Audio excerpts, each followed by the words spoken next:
Kicking off the list at number 10. Vampire King. If there's one thing we need, it's more Vampire Hulk. I mean, right? That's what you were just thinking of. Also, scariest thing you can imagine, easily. He made his first debut in Ultimate Comics Avengers issue 3, and at first he was actually Nerd Hulk, which we see in the MCU right now. God, I hope he doesn't turn into a vampire. Or maybe I do, I don't know. Now, he was a clone of the Hulk that Captain America could take down, so he was smart, but he couldn't win a physical fight. So the Avengers kinda kicked him out. They're like, great, you're smart, but you can't punch, so beat it, pal. Rude. But that's when the next version of Nerd Hulk came to be. He was bitten by a vampire and took over an entire vampire horde. Now, the solution to a vampire Hulk was easier than we might have thought. Just teleport him into sunlight. And that's exactly what happened in Ultimate Avengers 18. We definitely need this guy to come back, especially now, post-COVID. He'd make a mark. Number 9, the Magician. A magician, the Magician.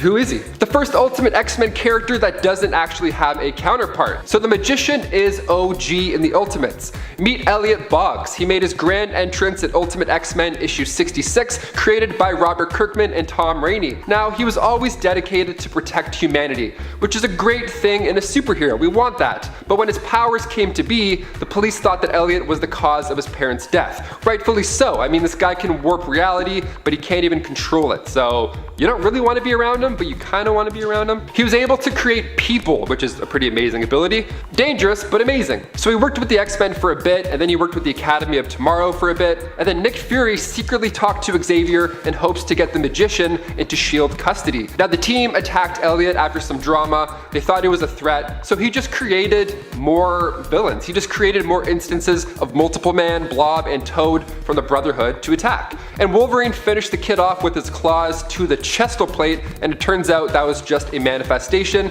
and Elliot was actually still alive. He just needs to disappear to work on his power. Fair. Where are you now? Is it good? Come back. I don't know. And before we continue on with this list, if you want to go ahead and give this video a thumbs up, that would be awesome. It's really helpful for our channel. You guys are the best. Thank you so much for your constant support. Let's get right back into this list. Number 8, a Teen Mutant. This next one is a one-off. He doesn't have a name, so we're just going to refer to him as Teen Mutant for now. He doesn't last too long. Now, at first, he looks like a regular kid. There's posters on his wall. He's got Wolverine on his wall, which is cool. He reminds me of me a little bit, you know. And the caption says, be different. So he took that advice maybe a little bit too far. So he wakes up, he's ready for school, he's looking for breakfast, and his mother is just nowhere to be seen. Only a pile of her clothes remains on the ground. So he calls the cops. Just kidding, he didn't do that. He just went to school after leaving a note. Don't do this, kids. Don't do that at all. On the way there, he sees a collar on the ground, again by itself, just clothing laid on the sidewalk. What's going on? Now, finally, he sees people, so he's not going crazy, which is a relief, but I bet he wishes that he was crazy, because he had this neat ability where people just don't survive being close to him. He hears it from the guy in the poster, Wolverine himself, when he finds him ducking out in a cave. So what happened was, when he hit puberty, this teen, he developed a specific mutation that radiates a series of toxins and acid-like poisons, which wipes out any organic tissue and just turns it into vapor, turns it into mist. The number of the day that he ended up taking out just because he hit puberty was 265. And I thought pimples were bad. Number 7, Silver Searcher. So the name is a little different for Norrin Radd in the Ultimates. He made his first debut in Ultimate Fantastic Four issue 42. He was teleported to Earth after Reed Richards mistook him for a star that he wanted to harness. So he brought him here. Awesome. Wasn't his fault. So naturally the world was also in chaos because of his arrival. But Norrin said that he would summon his master who would make the population of Earth happier than they've ever been. Fresh water for all, free phone plans, taxing the rich. What is this plan, sir? The Searcher's master was Zenla's ruler at the time. Revka Termaloon Edifax Skyros III. Rolls off the tongue nice and easy. Cool. Also known as the king without enemies. Let's just go with that. So this king would use mind control. That's the trick here. To get mind control and get these humans to worship them. So after Psycho Man took over the Earth, Silver Searcher rescued Mr. Fantastic and asked him to save the planet. Now the Searcher helped the Fantastic Four afterwards and then continued wandering the depths of space. Now we love to see a betrayal, especially when it's for the good side, you know? Norrin is great, and in the Ultimates, he is immortal, and he's powerful enough to go against the Phoenix, so yeah, we need more of him. Number 6, Loki. Making his first appearance in the Ultimates 2 issue 1, Loki Odinson was much more powerful here. He has the ability to shuffle time and space, as Thor simply puts it. In the beginning, Loki would fight alongside Thor and Balder. They were the Warriors 3.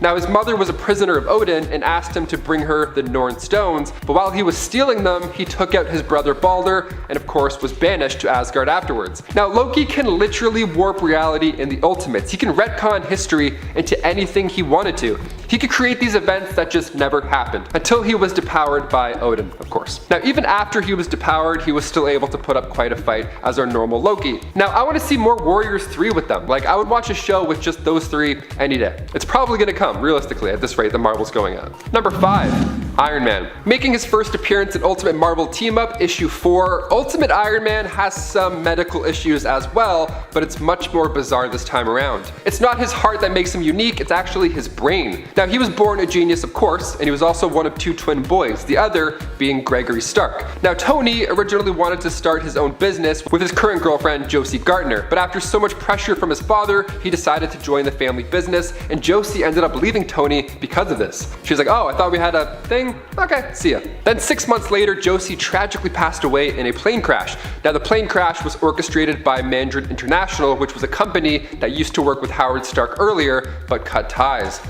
Drama. So Howard wanted Tony to put all that pain into work for the company, but Tony was like, you know what, I think nanotechnology is where I'm gonna put that energy. So after his father's passing, Tony then had to fully take over the company, but by then he was a troubled celebrity, he was an alcoholic, and things got even harder for Tony when he was diagnosed with an inoperable brain tumor. So he mixed his biotech with armor and he bought himself some time. Now Ultimate Tony Stark's tumor was actually an Infinity Stone growing in his brain, so with the nanotech body and everything, it just made him stronger, so much stronger. So this gave Tony the ability to transfer his consciousness between other machines. He's actually friends with his brain tumor in this world. His name is actually Anthony. It's a little boy. It's like a separate living hallucination boy. Totally normal. Number 4. Colossus. Making his first appearance in the 1610 universe with Ultimate X-Men issue 1, Peter Rasputin aka Colossus was discovered during the Cold War. He was attacked by Anatol Spichkin, but when it was confirmed that Peter was indeed a mutant, a deal was made instead. Anatol would keep his secret and he was so ready to give Peter a job, but down the road, if he ever needed one, he had a job for him down the road. Of course, he was a giant guy made of metal. He's like, hey, I got some for you to do, trust me. Roofing, stapling, some hammering, we can find you some things. Peter's father, like most fathers in these comics, was not a pleasant man, so Peter thought, you know what, I could use some of that help now, let's go. And then he went back to Anatol because the thing is, Ultimate Colossus had thick skin, literally he was made of steel, but he wasn't strong enough where it really made a huge difference. I mean, sure, drywall is easier to punch through, but it was heavy. Like, imagine wearing a skin suit of metal. The Tin Man probably had insane calves, but it wasn't until Anatol introduced Peter to this drug called Banshee, and that's where he got the strength behind those metal mitts. So now Colossus, on narcotics, was taking on these jobs, these super strong tourist gigs, and at the age of 19, Peter was picked up from Big Boris, a Russian mafia boss, and then he worked with him for 10 years. So he just joined the mafia for 10 years from 19 to 29.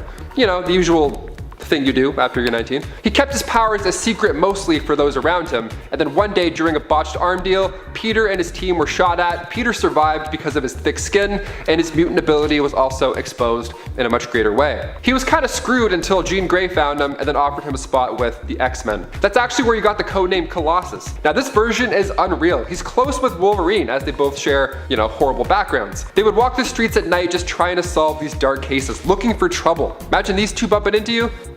No chance. In Ultimate War, he took on Thor and Iron Man at the same time for 10 minutes. So, how wild is that? Number 3, Vulcan. We're going back to the X-Men Red story yet again. I'd say I'm sorry, but I kinda love this story, so I'm not. How everything happens is still being somewhat explained, but what we do know is that Vulcan is being used as a pawn on a chessboard by Abigail Brand, the director of S.W.O.R.D., which is like S.H.I.E.L.D. but in space. So basically, on the planet Mars is a mutant population called the Iraqi, and they are pretty combat focused. They decide who makes up their governing council with trial by combat. Well, when Vulcan made a play to make it onto that council in issue 3, he was very much defeated. Like, it's seemed like he passed away. But it turns out that Abigail Brand either resurrected him through the mutant resurrection protocol or helped heal him, as in issue number 9 of the comic, he shows up out of nowhere again and is essentially challenging the Empress of the Shi'ar Empire, believing himself to still be their emperor like he was all those years back. Number 2, Starro. Sometimes when villains return, they don't always go back to their villainy, and they don't always come back in the way you might expect. The intergalactic conqueror known as Starro has been an enemy of the Justice League for years. He has given them a run for their money many times, and since he's been around so long, he has danced around with his morality. Well, Starro was eventually defeated and he pretty much perished. Sort of. Batman seems to have taken a part of this giant starfish and put it under his care to assist him and the Justice League with its incredible psychic capabilities. This new creation is called Jarro, and he is awesome. Starro himself isn't actually completely gone, as we find out a bit later, but Jarro just wants to make his dad, aka Batman, proud. He even dresses up as a Robin to try to be the best Robin ever. It's fantastic. And in at number 1, Sinestro. Sinestro is Hal Jordan and the Green Lantern Corps' greatest enemy. He was imprisoned in the Central Battery on Oa during the events of Emerald Twilight, where Hal Jordan went completely bonkers. In a last-ditch effort to defeat him, the Guardians released Sinestro in an attempt to stop Hal Jordan from destroying the Corps, and their battle was brutal. It eventually came down to a bare-knuckle fistfight, and Sinestro drove Jordan to go over the edge and snap Sinestro's neck, taking him down permanently. But this is a list of returns. So, in a later retcon, it was revealed that the Sinestro that Jordan snapped was really a light construct, and that Sinestro and the Parallax entity were actually the ones responsible for Hal Jordan's descent into villainy. So now, all the Hal Jordan fans can rest assured their hero is still squeaky clean. And honestly, a really cool return for a really awesome villain. And speaking of knowledge, let's get counting. Number 10, Marvel's Lifeline. One of the best things about the Ultimate line was what it did for Marvel as a company and a publisher. It provided a lifeline to Marvel at a time when it needed it the most. The comics industry bubble that once had made collectibles so valuable had burst. The hype and demand of the early 90s had vanished completely, leaving Marvel with tons of comics printed that would simply not sell. With the demand gone and production costs putting them into the red, Marvel was forced to sell off licenses to some of their best characters. This is how Sony got the rights to Spider-Man and how Fox got the rights to X-Men. And it's what prompted Marvel to change things up and create the Ultimate Universe. The Ultimate Universe was meant to be something fresh and new, free of continuity, and ultimately more gritty, realistic, and with an edge. Amazingly, the new line of Ultimate Comics did well. So well that it provided Marvel with the stability it needed to recover. Without the Ultimate line, it's possible that we might not have the Marvel stories, animated series, films, or comics of today. That's how successful and important Ultimates was. Number 9, the Inhumans. I've said it before and I will say it again, I think the design of the Inhumans is much better on Earth 1610. They look more compelling and intimidating. Nothing against the 616 Inhumans, who I also like just fine, but I actually want to get to know these Inhumans more. Overall, I think the Ultimate Inhumans are a little more interesting than their main continuity counterparts. Number 8, no previous continuity. One of the best things that the Ultimate Universe and line offered readers was a fresh start, meaning that years and years of comic book history didn't really apply here. The idea was you didn't have to know what had gone on in the past or what was going on currently in the comics to just jump into a book, with comic book continuity being a concept that many new readers still find daunting today. This was freeing for consumers because it meant you could buy in without having to worry about potentially being confused because something from 20 years prior came up that you needed to understand in order to know what was really going on in the story. This wasn't the case for Earth 1610. At least, it wasn't the case to begin with. Freedom from continuity meant more creative freedom for writers, but unfortunately, Ultimates really only started as new reader accessible, but quickly became bogged down with intricate storytelling and details. It even ended up having retcons as well, which might confuse readers jumping in later on, with the first Ultimate Iron Man series being so out there that Marvel decided to retcon it out of existence, instead turning it into a ridiculous anime show set in the same universe, but that wasn't actually considered to be the true story of Iron Man. So that comic basically became like non-canon. Number 7, Sue and Reed splits. Finally, this reality is one where Sue seems to be more aware that Reed can never really fully commit to her.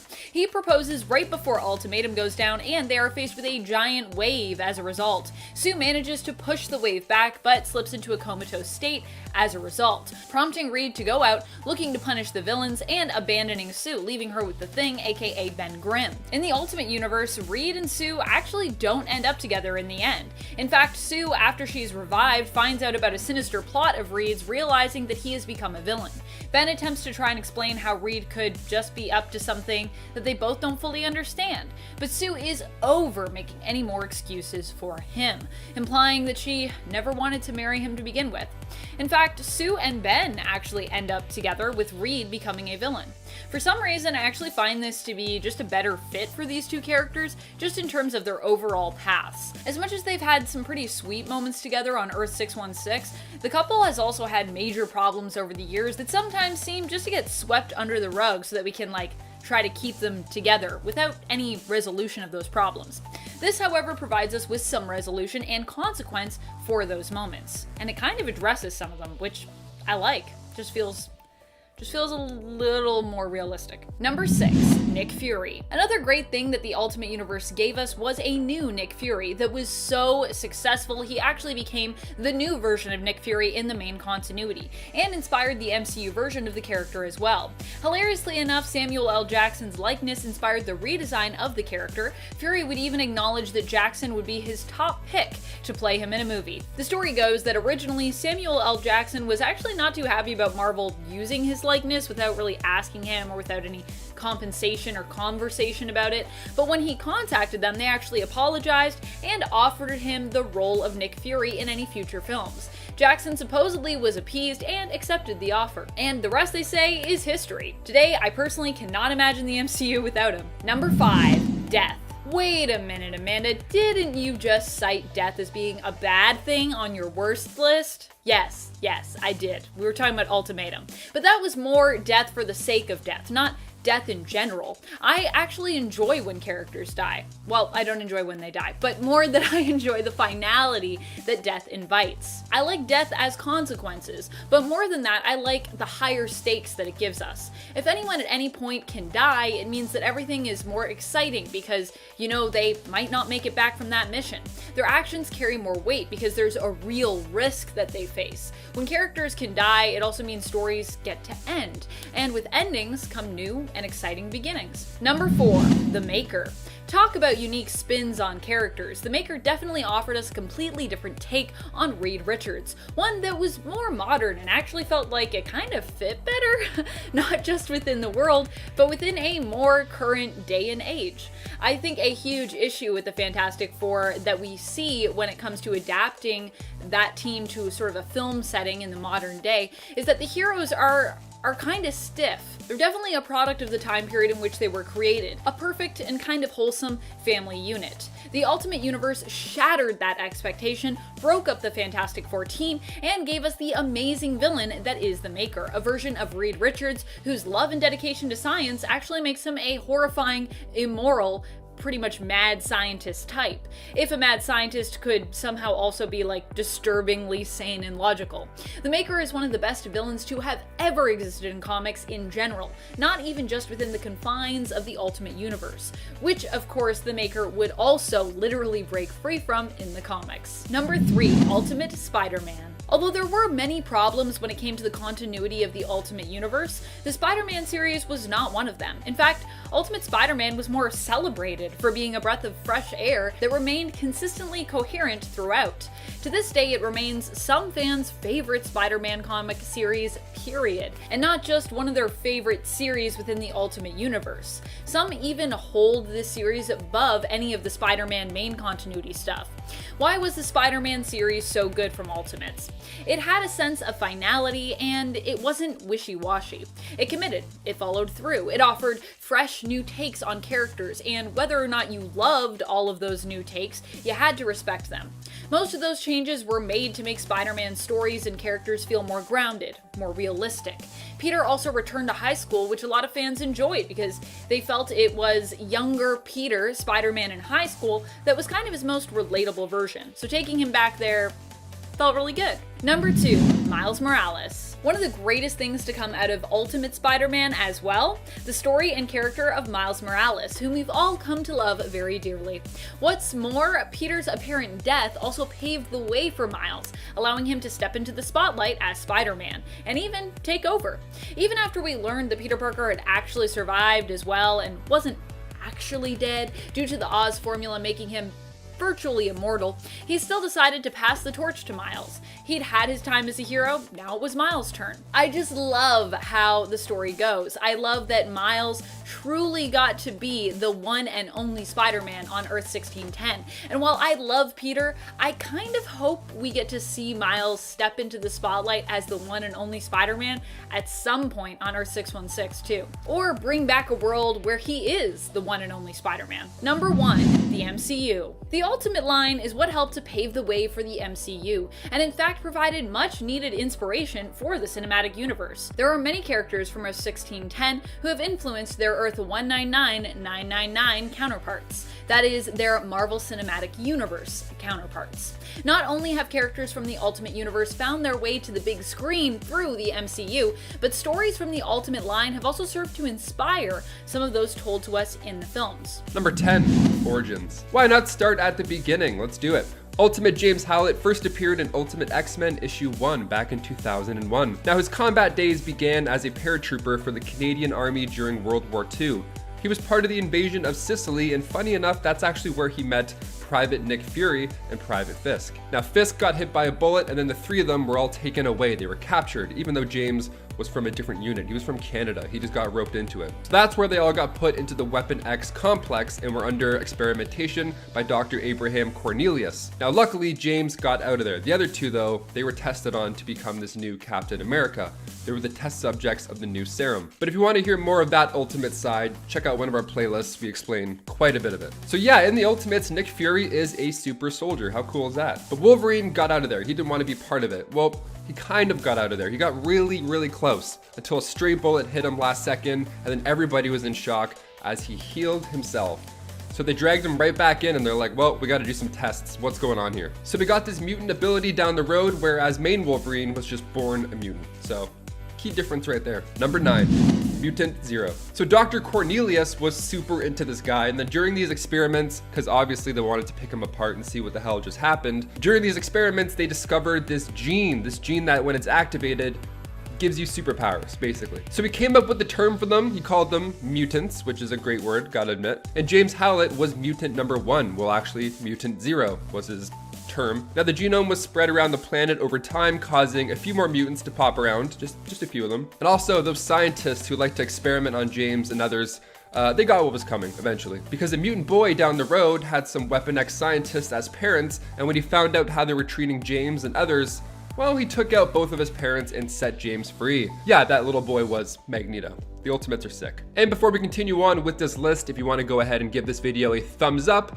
that would be really helpful for us. Or if you're feeling good today, maybe you want to hit that subscribe button. I mean, no pressure, but it's right there. Thank you so much. Let's get right back to the video. Number 8, Weapon X. So yeah, that whole thing with Eric was a big deal, but Wolverine was actually recaptured later on, this time by Colonel John Wraith, who was not fond of mutants at this point. There were a few of them and he was like, okay, this has gotten out of hand. And at this point, John was also the new head of the Weapon X program. So they wiped Wolverine's memory and gave him the name Logan. And this is where things got real for James, more real than before. This is when he was tortured. The other guy who was there, who was also getting tortured, his name was Victor Creed. And Victor was getting on his nerves the whole time. And this was when the adamantium was bonded to Logan's skeleton. So a lot of things happened during this time as well at Weapon X. So he was a mindless brute, and things took a turn one mission when he was deployed in the desert during the Gulf War. The truck got ambushed and Wolverine was let loose. This insane, mindless mutant weapon. No big deal at all. So he wiped out everybody. He took out every single member except for one guy,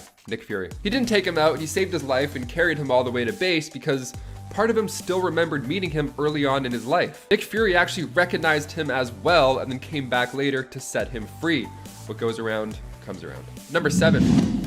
Brotherhood of Mutant Supremacy. So Magneto, of course, becomes an evil ruler in this universe as well, and he and Charles once shared a dream about creating a safe haven for mutants called the Savage Land.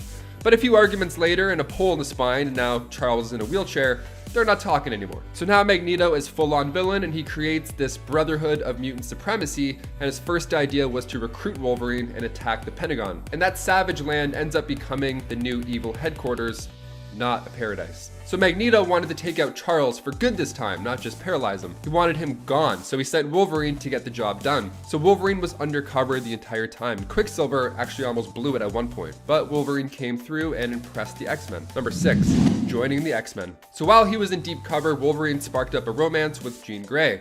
Now he wanted to seal the deal, really make it look believable, so he went on with this fake romance. Thing is, Wolverine actually fell in love with her. Oops. Now Scott, aka Cyclops, was a little upset during this, and Magneto actually wanted Scott to be with Wanda. But Scott had other ideas. But Scott was actually undercover as well, so he was on the bad team and then Wolverine was on the good team. It was basically The Departed, but superheroes instead. The Jean and Wolverine affair gave Scott a reason to go and talk shop with Magneto. So he went in and then found out this plan, which was to wipe out Washington with Sentinels, and then the X-Men intervened and saved the president, who was naked at this time, because sure. And this is when Wolverine fully becomes an X-Men. He attacks Magneto, with Quicksilver even removing Magneto's helmet to make it easier for him.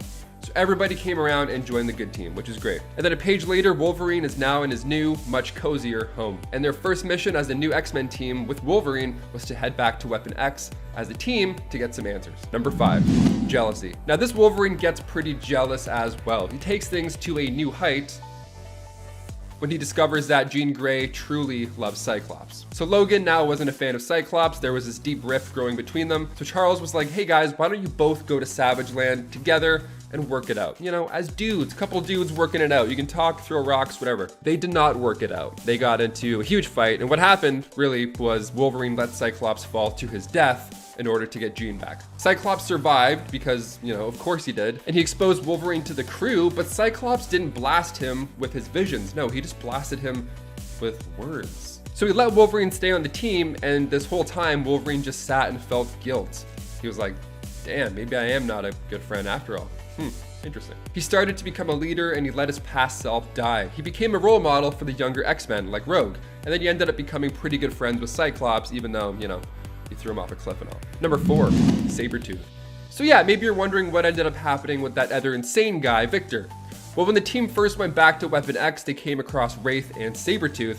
Now, Sabretooth did one of the worst things ever at this point. He burned the files on Wolverine, literally just destroying his past right in front of him. And this leads them to their first violent conflict. They go back and forth, throwing each other into trees, and Sabretooth thinks that he's got him at one point. He's got him underwater, so he's holding Wolverine's head underwater, and he's questioning how exactly a healing factor will fix a suffocated brain, which is a great question. He's like, oh yeah, you hear that popping in your nose? That's your brain cells exploding.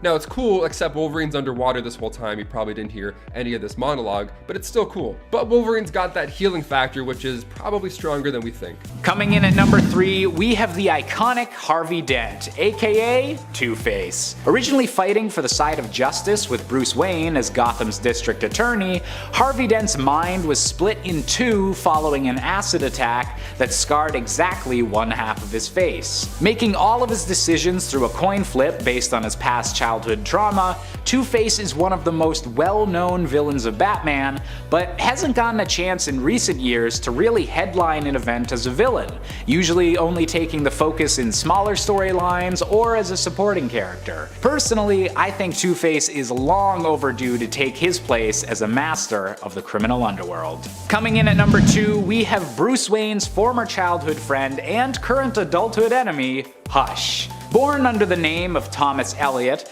Hush as a child was one of the first people to inspire Bruce on his road to becoming Batman. However, Thomas Elliot was a deranged child, wishing to have his family's fortune for himself and killing both of his parents to have it. After traveling the world and training to become a warrior, Hush adopted his supervillain persona and allied himself with the Riddler to rid the world of Bruce Wayne, organizing many of his enemies and even allies against him. And while the villain has appeared several times since, it's been a while since we've truly gotten to see the master manipulator Hush at work.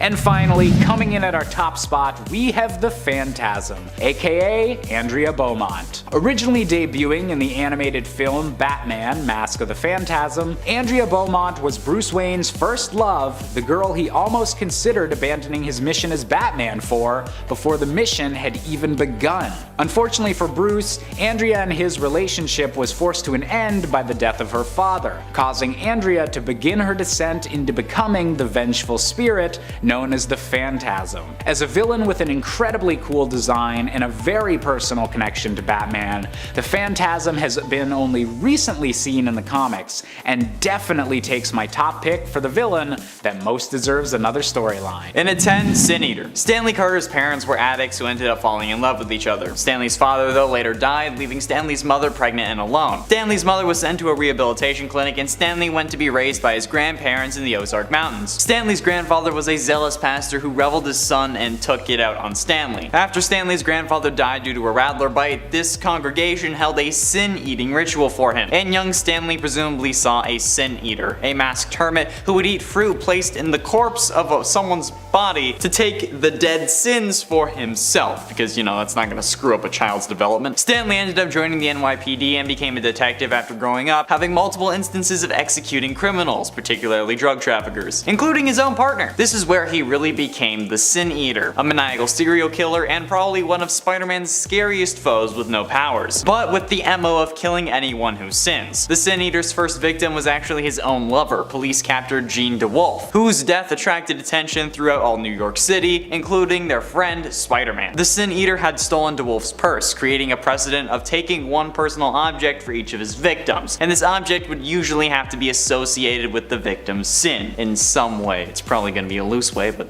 yeah. And at 9, Atrocity. Introduced and only seen in the Spider-Man game Spider-Man Edge of Time from 2011, Atrocity was created after Anti-Venom went into a blind rage, accidentally knocked Otto Octavius and Walker Sloan into Walker Sloan's gateway. It was like a time gateway. The three fused in the space-time continuum. I tried getting Taylor to put this on a list for ages, so I'm gonna put it here because holy damn, this is one hell of a villain that I want to see come back. Atrocity would occasionally attack Peter Parker or Miguel O'Hara with its teleporting tentacles throughout their journey in Alchemax's building, until it eventually revealed itself and attacked Peter Parker. Atrocity was defeated but would later appear again, attempting to kill Peter Parker at the same time the CEO was fighting Miguel O'Hara. Peter manipulated Atrocity into attacking electrified pillars, stunning it. Peter took this opportunity to remove those tentacles and send them through the time gateway. These tentacles were also used to drain the Alchemax CEO of his powers. After both Atrocity and the CEO, who is revealed to be Peter Parker, were vulnerable, they were knocked into the gateway together simultaneously, resetting the timeline. This absolute monstrosity is able to teleport through time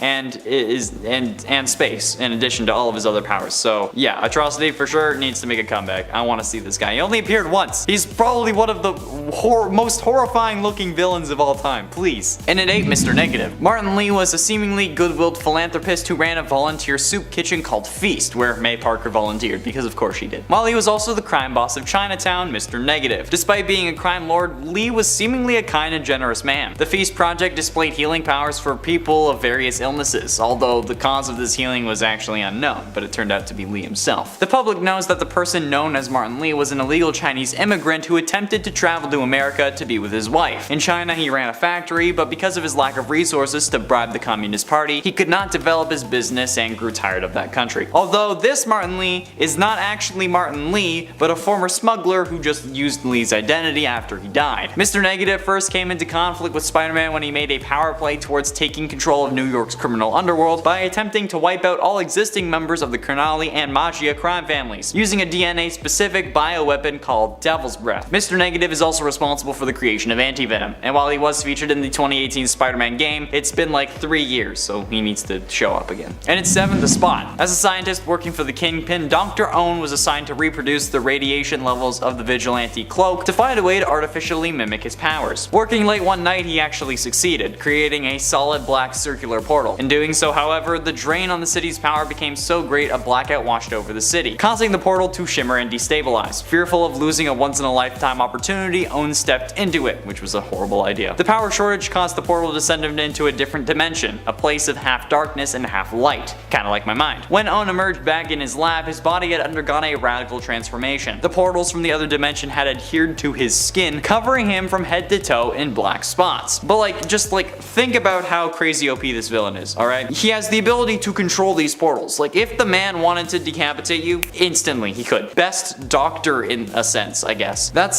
still horrifying. The Spider-Man in the 90s cartoon would use these portals against Ohm, but if he had just decided that he wanted to just destroy him, he could have. And Spider-Man would have had nothing to do. So, yeah, I want to see him make an appearance again, somehow. And at 6, Spider-Side. Spider-Side is a more obscure and odd Spider-Man villain, but I still think he would be pretty badass. Being first introduced as Spider-Side in New Warriors number 61, this version of Peter Parker is one of the clones made by Dr. Miles Warren, because we all know how much we love clones, which is an entirely separate villain that caused the whole clone debacle and creation of Scarlet Spider and a whole lot of other things. What's notable about Spider-Side, however, is not only him having all of Spider-Man's powers, but also the ability to stretch and warp his body at will, similar to Mr. Fantastic. Spider-Side is certainly deadly as well, helping Jackal to release a virus in Springfield, Pennsylvania, resulting in the deaths of 2,600 people. But either way, Spider-Side, with all the abilities of Spider-Man and Mr. Fantastic, makes him pretty damn powerful, so I want to see him come back. They didn't do much with him, okay? And I like the name Spider-Side. Any evil Spider-Man, really, just bring me more. Halfway through into number 5, Red Goblin. After the collapse of S.H.I.E.L.D., the Carnage symbiote was secured in the Lockbox, a privately run vault at the bottom of the Atlantic Ocean. Agents Crane and Coleman infiltrated the Lockbox and stole the symbiote, delivering it to their employer, Norman Osborn. Yeah, you see where this is going. After receiving the symbiote, Osborn bonded with it to become the new Carnage, hoping that it would be the key to regaining his Green Goblin persona. While the symbiote initially seized control of him, Norman offered to teach it more nuanced and sadistic ways to kill, an offer that the symbiote eagerly accepted. The fact that you know more sadistic ways to kill people than a freaking mad symbiote is a whole other topic though, dude. The symbiote turned over control to its new host, restoring his appearance and purging his body of the nanites, preventing him from augmenting himself with Goblin formula. Osborn used the symbiote to kill Phil Urich, and after pretending to be mortally wounded in a rematch against Spider-Man as the Green Goblin, unveiled his new partner by transforming into the monstrous Red Goblin. Osborn used the symbiote to great effect, incapacitating Spider-Man's allies and loved ones, and bonding a portion of the symbiote to his grandson to turn him into the new Goblin child. Spidey was only able to defeat Red Goblin by taunting Osborn, saying that killing him would only give Carnage the credit and not him, which caused Osborn to remove the symbiote from himself. So he couldn't defeat Red Goblin, he had to defeat Osborn. Yeah, this is one of my favorite Carnage versions, so I want to see this come back, please. Like the next Venom movie. Or a No Way Home. And at number 4, Demogoblin. After losing fights with Spider-Man and the Green Goblin, Jason Philip McIndale Jr., aka Hobgoblin, took advantage of the Inferno Crisis by following several demons back to their lair and confronting their demonic lord Natshir. McIndale wanted enough power to defeat his enemies, and offered his soul to the demon in exchange for such power. When the demon stopped laughing, he decided that McIndale's effort was worth something even if his soul wasn't, and he had him possessed. This gave McIndale the physical strength that he craved, coupled with superhuman speed and endurance. Unfortunately, I guess you could say for him at least, the demon who possessed him proved to be incompatible, and the two fought many a battle for control over McIndale's physical form until the demon literally ripped himself out of his human host and began a separate existence as the Demogoblin, a form of anti-hero in a sense who would kill anyone who has sinned, which is basically everyone. Except he would stay away from children, even dying to protect one. Getting close to the end in at number 3, Shocker. Okay, he's not really a forgotten villain, but Herman Schultz's parents died when his younger brother Marty was a boy. From a young age, Schultz turned to a life of crime, and soon realized that he wasn't really good at it, having been arrested several times. After one particular robbery gone wrong, Herman was arrested again, but was sent to the prison workshop, where he used the resources around him to build projects and build gauntlets that sent out shock waves which quickly opened safes as well, giving him a much needed one-up on the authorities. Now, I know what you're thinking, okay? Why am I talking about Shocker? Everyone knows who he is. Well, have you seen the MCU version of this guy? Okay, we need a better one. Come on, give me an actual Shocker. Shocker has the ability to shock his enemies with his handheld vibro shock units, but because the vibrations were so fierce, he has to wear a heavily insulated suit, which kind of looks like a mattress, but still. During his first outing as the self-styled Shocker, he ran into and defeated Spider-Man. Plus, I mean, he's the Shocker, I shock people. Give me a better version, okay? With his seemingly minute introduction into the MCU, I want to see a better version. Do it! Penultimately, in at number 2, The Swarm. Fritz von Meyer was once a fascist scientist, the details of which remain unrevealed. But von Meyer fled Germany at the end of World War II to settle in South America. A work expert on toxic poisons and apiculture, which is beekeeping, he continued his research on the breeding patterns of killer bees. One day, he found a hive unlike any other he had ever seen. The bees exhibited no fear and were unusually passive, and seemed to have a highly developed sense of intelligence. Believing that a nearby meteorite bombardment had somehow mutated these bees, von Meyer built a device that he hoped would reawaken the bees' killer instincts so that they could serve him. However, when they were no longer passive, they began to swarm all over von Meyer, killing him. In the midst of his death though, his consciousness was shredded, dissipating into the swarms of bees. Thus, von Meyer became an aggregate being, like a living embodiment of the swarm. Kind of like Spider's Man, but with bees. This is probably one of the weirdest but most fascinating villains I've ever seen, and certainly deserves a comeback. However, not as much as number 1, but I gotta admit, being named Fritz and then having your agony possess a whole load of bees, that's getting too close to FNAF for me, okay? I don't like it. Finally, in at number 1, Spider Carnage. We all knew this was going to be on the list, at least if you know me and my favorite Spider-Man villains. However, Spider Carnage isn't just a Spider-Man villain, he's an alternate version of Spider-Man. Hailing from one of the many Earths, this character was introduced in the 90s Spider-Man animated series, my favorite Spider-Man animated series, might I add. This Peter's life was actually very similar to the main Spider-Man, except this version also lost Aunt May and developed a resentment for humanity. And then he had to deal with a clone, which definitely sucked. Until he and the clone learned that the one who they thought was the clone, who was going by Ben Reilly at the time, could actually be the real Peter Parker, and that broke this Peter. A Carnage symbiote from another universe actually sensed this hatred and resentment, and through a portal created by Jonathan Ohm, it bonded with this Peter, driving him even more insane, and then started calling himself Spider Carnage. From my understanding, this character hasn't been seen since that final episode of the series, and I want him to make a comeback. Please, add this character to the MCU. Like, if we're getting 3 Spider-Man, why not just throw Carnage from some other universe in there too, and then have him bond with like Tobey's, because apparently Tobey's a bad person now. Even though I'm dressed like the Spider-Man 3 version, yes, that's exactly why I wore this suit today, specifically for that reason, but yeah. Coming in at number 10 is Selene. Selene is a mutant and what is known as an external. Externals are essentially a group of immortals that include characters like Apocalypse and Gideon, who can resurrect themselves and all share a psychic link, which is the main thing that separates them from other immortals. Selene is also a magician and was born 17,000 years ago. She gained the ability to psionically drain the life forces of other human beings into herself, gaining their memories, and if she fully drains them, turning that individual into dust. Essentially, she's like an energy vampire. Using this drained energy, she not only sustains herself, but can grant herself superhuman levels of physical strength, speed, stamina, agility, reflexes, and durability. Since she has been around for so long, she is quite the adept sorcerer and can do a hell of a lot with that power. She's demonstrated telepathy, telekinesis, pyrokinesis, and a knack for being pretty sinister, but not really being too well known to casual fans. Number 9, Barbatos. Barbatos is one of the big bads from the death metal event, but because we had the Batman Who Laughs, I think Barbatos kind of fell by the wayside for a few people, and I'll admit,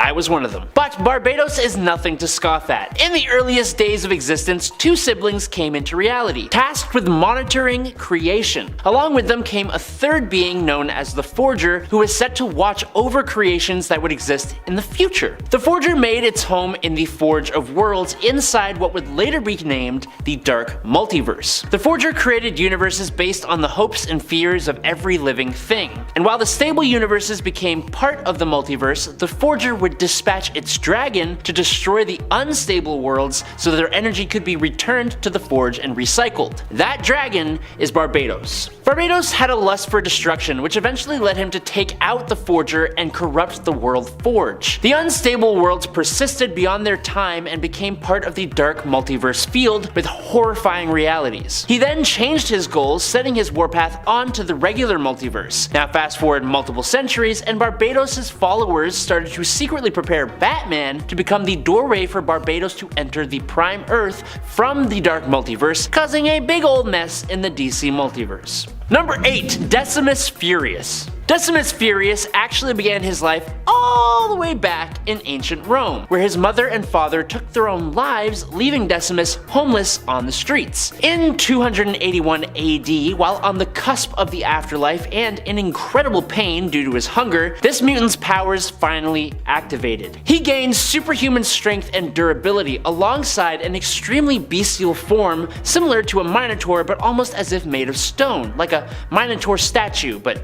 cooler. While he is incredibly strong and durable, his even more powerful mutant ability is called Empathic War Infection. This basically means that Decimus can infect anyone who he strikes with a thirst for war, which will send them into a rage-filled state. It also acts as a defensive tool against telepaths who try to read or control his mind, causing the war infection to overcome the telepath. He has also been shown to be able to piece himself back together after being blown up, which is funny because he blew up when Fantomex made him feel love, which did not compute, and he went boom.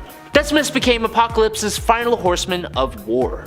And in at number 7 is Conquest. Viltrumites, who are featured in Image Comics' Invincible series, are incredibly hardy folk. They have levels of strength and durability akin to Superman without having to be solar charged and without being allergic to big green rocks. They also grow stronger and stronger with both age and experience. One of their oldest, most honored warriors is a Viltrumite by the name of Conquest. Viltrumites live for a very long time. Nolan Grayson, Omni-Man, is a fully adult Viltrumite, and he has lived for thousands and thousands of years, and he has only a small show of white hair to show for it. Of all the Viltrumites seen in the comics, a rare few have fully white hair. Conquest not only has that, but he has lost a lot of his hair, is super wrinkly, and he's also battle scarred and missing an arm. Back in the day, the Viltrumites were exposed to a virus that nearly wiped them out, called the Scourge virus. Conquest was one of the few that survived, but he was left weakened after it left his system, which happened to coincide with his arrival on a planet filled with Ragnar, which are the only species in the universe that can actually kill Viltrumites. So that's where the missing arm and scarring comes from. Conquest is one of the strongest Viltrumites around, and even when his face is turned into tomato soup by Invincible,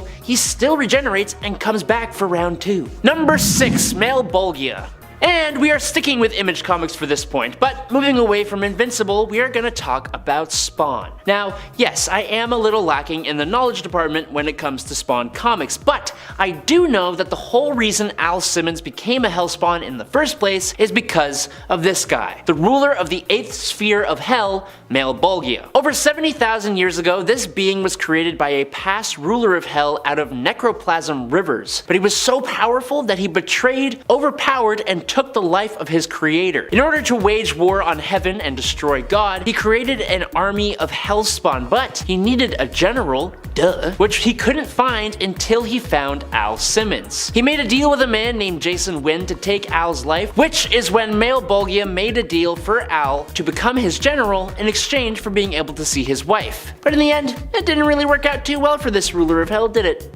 Nope. Number 5, Uranos. Okay, technically this guy actually appeared in What If number 24 in September of 1980, but he didn't really do much and was never really mentioned until very recently. Uranos the Undying is an Eternal and one of the deadliest beings in the Marvel Universe. Uranos, like every Eternal, was created by the Celestials 1 million years ago, but he believed the Eternals best fulfilled their purpose if they exterminated both the Deviants and humans, all life outside the universe, and imprisoned the Celestials. Luckily, his brothers Kronos and Oceanus disagreed, plunging the Eternals into a civil war. Ultimately, Uranos lost that war and was captured by his brothers and became the first Eternal to be imprisoned within the Exclusion, where he stayed for over 500,000 years because of the failsafe he imposed upon the Machine. That failsafe being that if he dies, his greatest celestial designed weapons will be unleashed on the world. Recently, mutants have been revealed to be related to Deviants, making the X-Men enemies to the Eternals, and the Eternal Druid called on Uranus for help in Axe Judgment Day number 1. And he definitely did help.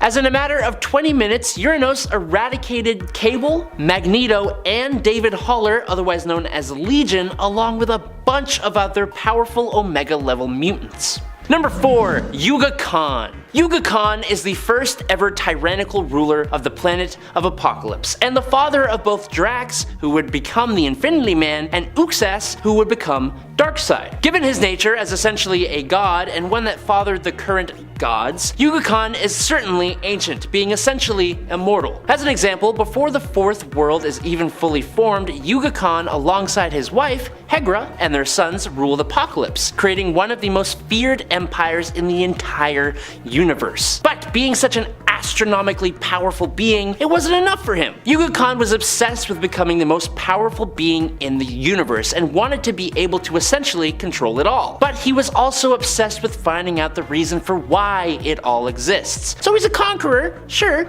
but he's also a philosopher, which is nice. This obsession is what brought him to the Source Wall, getting trapped in it while trying to unravel the mysteries of the Source. All the inhabitants of New Genesis are way stronger, faster, and smarter than humans, being almost all on a level akin to Superman, while also being immortal. But Yuga Khan, he is the most powerful of them all. So much so that after an absolutely colossal effort, Yuga Khan was even able to break free of the Source Wall. That act released energies that could be felt throughout the galaxy and caused the universe itself to shake.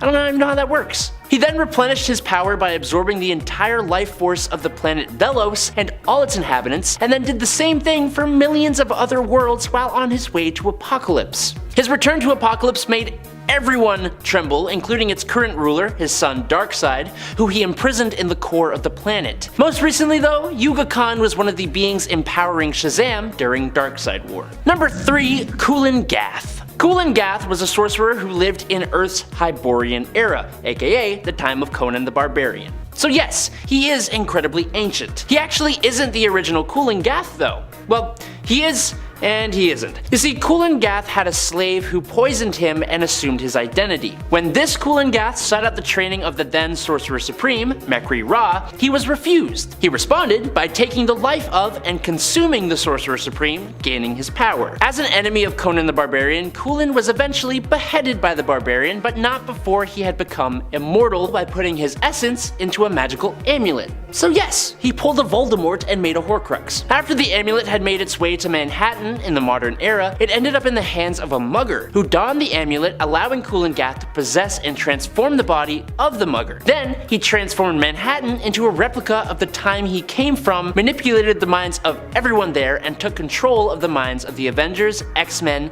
New Mutants, and Morlocks to hunt down Spider-Man. It took the combined powers of Doctor Strange and the mutant magic to change time so that the mugger was killed by Nimrod instead and never possessed by Gath. You know you're a problem when people just go back in time to make sure that you never get back. Number 2, the Great Darkness.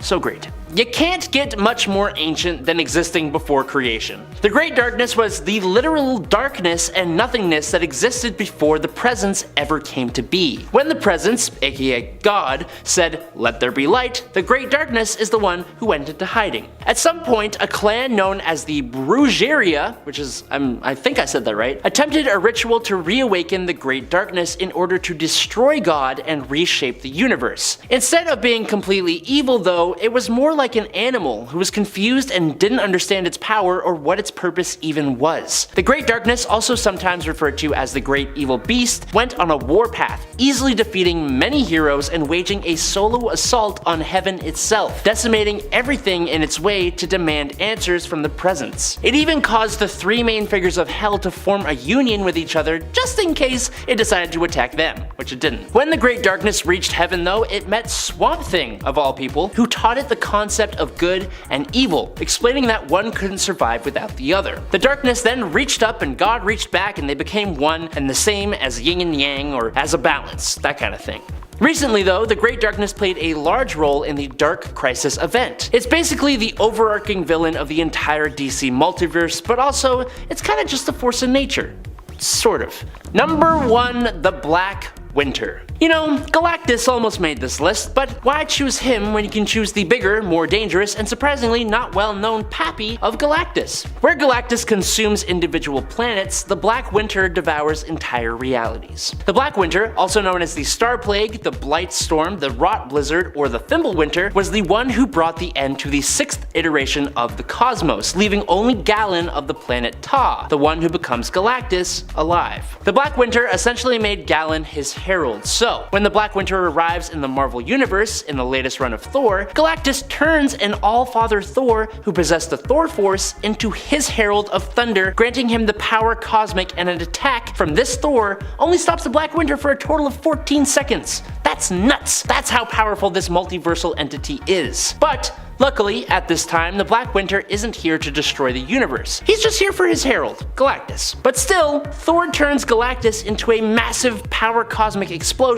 that destroys the Black Winter completely, and it's incredibly awesome. Alright, number 10, Anti-Monitor. During the events of Forever Evil, the crime syndicate of America of Earth 3 invades the Prime DC universe, escaping the threat of their complete destruction back on their homeworld. For almost the entire comic event, the CSA all allude to the threat that destroyed their home and just how terrifying it is. The threat itself even makes a cut in the universal barriers, just trying to make its way into the Prime universe. After the CSA have been defeated in an awesome fight with Earth's villains, Superman speaks about how the threat they spoke of has to be Darkseid, and he begins preparing for Darkseid's return. But for us readers, we get to learn that the true enemy the CSA were running from was actually the incredibly powerful Anti-Monitor, who had destroyed almost all of Earth 3's reality. It's a cool reveal that leads straight into Darkseid War. Number 9, Ultron. Ultron is a villain that really just pops up over and over as he constantly reinvents himself in different ways. Now, one of his biggest reinventions was when he created an Age of Ultron, which became the name of the 2013 crossover series. Here, he finally achieved his goal of taking over the world. He created machines to hunt down anyone who failed to submit to his rule, with only a small group of heroes surviving and trying to oppose the Mad Ultron. He was finally brought down by a program planted in his design by his creator, Hank Pym, after a time-traveling Sue Storm and Wolverine warned Pym of the future threat Ultron would pose. There is also his whole character arc in the MCU's What If animated series as well, which was honestly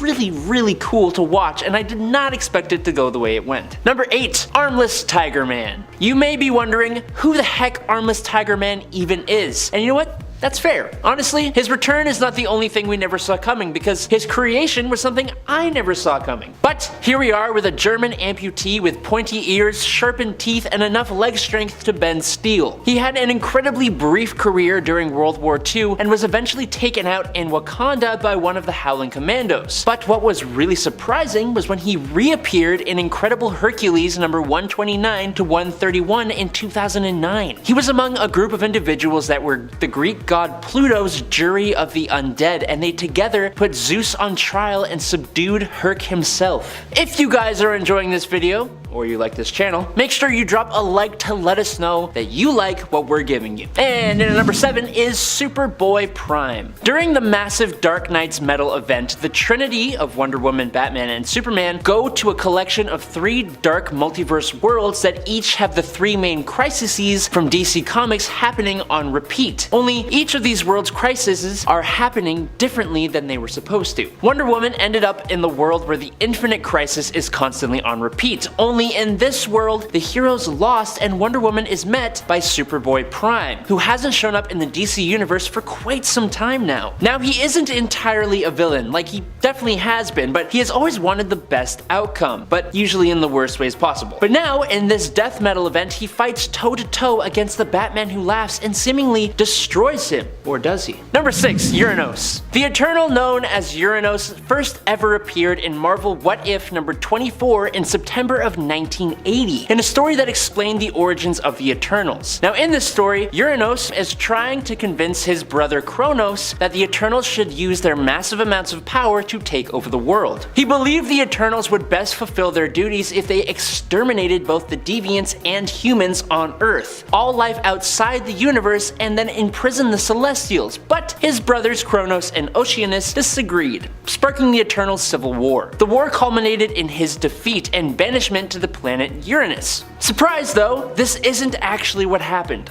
The Uranos, who was banished to another planet, was actually a clone, and the real Uranos was banished to the Exclusion, which is where Thanos and Druig go in the recent Eternals The Heretic story from 2021. Here we are introduced to a very different looking Uranos, who becomes the weapon of Druig against the mutant population in the Judgment Day event. Number 5, Magneto. Speaking of the Judgment Day event, in the X-Men Red comics, the story actually featured a whole Magneto comeback all of its own, which was incredibly awesome, and I think it deserves a mention. Magneto isn't really a full-on villain anymore. He has an incredibly complex moral compass, which makes him more like an anti-hero than anything else. He's a fan favorite, which is why it was incredibly hard to watch him get his heart completely ripped out of his chest by Uranos during Judgment. After Uranos had completely decimated the population living on Mars though, Magneto reveals that he is actually still alive, using his powers to control the iron in his own blood to keep his blood flowing. He used his power to carry on surviving without a heart. It's completely insane and totally awesome. Number 4, Doctor Doom. In 2009's Fantastic Four number 566, Doctor Doom reveals that he had actually learned everything he knows from one incredibly powerful reality warping villain called the Marquis of Death. Doom also dropped the little tidbit that the Marquis would be showing up. Only when the Marquis did show up with his new apprentice, he was less than happy with the progress Doom had made on Earth, and he attacked. The Marquis warped reality, made Doom think he had won, then snatched the victory away, set him on fire, turned his heart to stone and his blood to acid, then sent him back in time to the Pliocene age to be eaten by megalodons. The Marquis goes on to fight the Fantastic Four, almost beating them, and then, when the Marquis is on his last legs, his apprentice shows up and straight up slaps and destroys him, but not before revealing that he is actually Doctor Doom. Dr. Doom survived being eaten by a megalodon, gained enough power and dark magic to completely change his form, he became the Marquis' apprentice again, and even defeated Uatu the Watcher so he wouldn't be discovered. All of that to get his revenge and finally defeat the Marquis of Death. Number 3, Ultimate Red Skull. Making his debut in the Ultimate Comics Avengers 1 back in 2009, Ultimate Red Skull is, I know, a villain, but he wasn't always that way. He's a lot different than the Red Skull that we know from our main continuity. He's actually the son of Steve Rogers in this universe and Gail Richards. They even hid him and trained him to become the next Captain America. The Ultimates are wild, this is the dream scenario. But he always feared that he would never live up to his father's expectations. Now, it's not like he was raised in a bad household, it was kind of the opposite. He was raised to become a superhero. He was raised to fill some rather big boots. He was raised to become the next Captain America after he was declared dead in Iceland. So he kind of had the dream job, and he was more powerful than Steve Rogers as well. So what happened? So when we're talking about comebacks, I really think Ultimate Red Skull could have been a treat. Now, he was eventually in charge of the military that he grew up with. He figured out now that he was a leader, and he used it against them. His personality as well was pretty easygoing, so it wasn't hard to convince anybody what he was doing. But again, he had this mental wall where he could never live up to Father Rogers. So at age 17, he escaped and took out every doctor and soldier on that team. He just wiped everybody out, so evil. And then he used a kitchen knife to really complete the whole Red Skull look. A nice do-it-yourself makeover. Nice and haunting. So he had all the tools to be great, but that pressure of Steve Rogers took him down the wrong path. Interesting. Number 2, Magneto. He made his first appearance in Ultimate X-Men issue 1. Eric Lehnsherr was born to 2 Canadian agents of Weapon X. Now, he got his abilities and mastered magnetism at a young age, and his father didn't respond well to that. He was intoxicated most of the time, and he attacked Eric one day. Not an ideal living situation for a child. Now, he tried to shoot Eric once, but those powers naturally came out, and then Eric pushed the bullet right back. So Eric had to spend his teen years with that guilt weighing down on him. Now, eventually he was disgusted with Weapon X, the whole idea of finding a cure for the mutant gene through means of. So he used these abilities, freed Mutant X, Wolverine, who I talked about in part 1 of this list, which you for sure watched. And then Eric married a human woman named Isabel, but he left her once he met Charles Xavier. They didn't fall in love. He was fascinated. This is the first adult mutant that he's ever met, and they share the same ideologies on them. So Eric grabbed these mutant kids from a previous lover and then denied ever loving a human woman. Rough. The Brotherhood relocated to the Savage Land a few years later, and then Eric started referring to the mutants as an army, which is bad news. He was changing, as were his views on this whole mutant operation. He even started going by the name Magneto, and totally abandoned his human name, and then Xavier was no longer on board. I mean, this is Supervillain 101. Anybody can see a villain in the making, especially if you can read minds. That sure does help. So Magneto made a helmet that prevented that from ever happening. This helmet prevented psi intrusion into his mind, and it also looked cool. So when Charles Miles took a few loyal followers and made a run for it, Magneto was pretty upset and broke Charles' spine, leaving him in the wheelchair. And finally, number 1, we have Miles Morales. He made his first appearance in Ultimate Fallout issue 4, just a couple months before the death of Peter Parker. Now, Norman Osborn was arrested and revealed as the Green Goblin, and then a young thief broke into that empty Osborn industry, and then that's where a genetically enhanced spider found its way into the thief's backpack. Now, while Miles Morales was visiting his Uncle Aaron, that spider just happened to crawl out of Uncle Aaron's bag, and then it bit Miles Morales. He of course got these amazing abilities, the Spider-Man abilities, but on top of that, he could also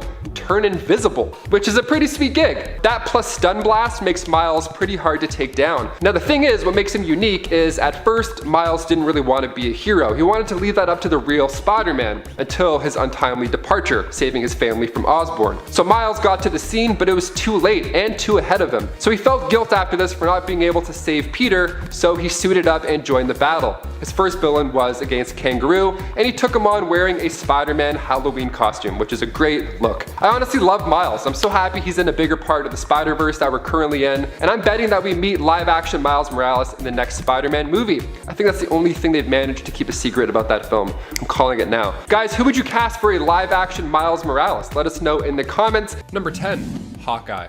Ultimate Hawkeye first appeared in Ultimate issue 7, and he doesn't mind going for the kill this time around. He was a SHIELD agent who wasn't as fancy when it came to arrows.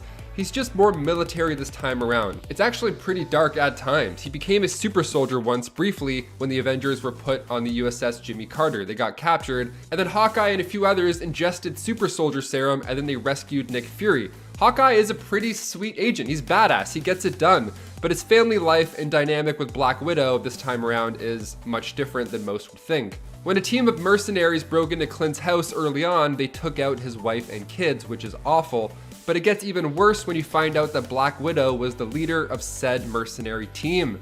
And then Hawkeye gets even in a pretty gruesome way. 3 arrows, perfectly placed. Gory. Pretty gory, very gory.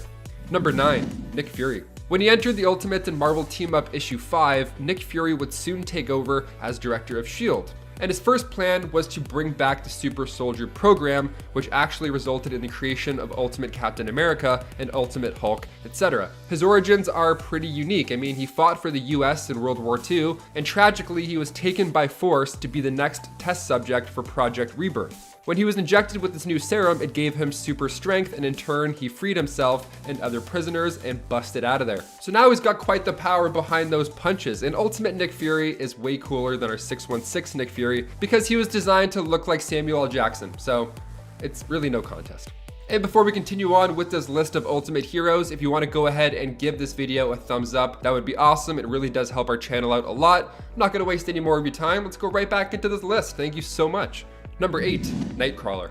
Kurt Wagner made his Ultimate debut in Ultimate X-Men issue 7. Now his origins here had him growing up in the Weapon X program, and he was trained to become an assassin from the start. He had a pretty dark upbringing, and in turn he would have these bad pockets with the X-Men. Like Warren and Dazzler were a couple, but Kurt also liked Dazzler, so he kidnapped her?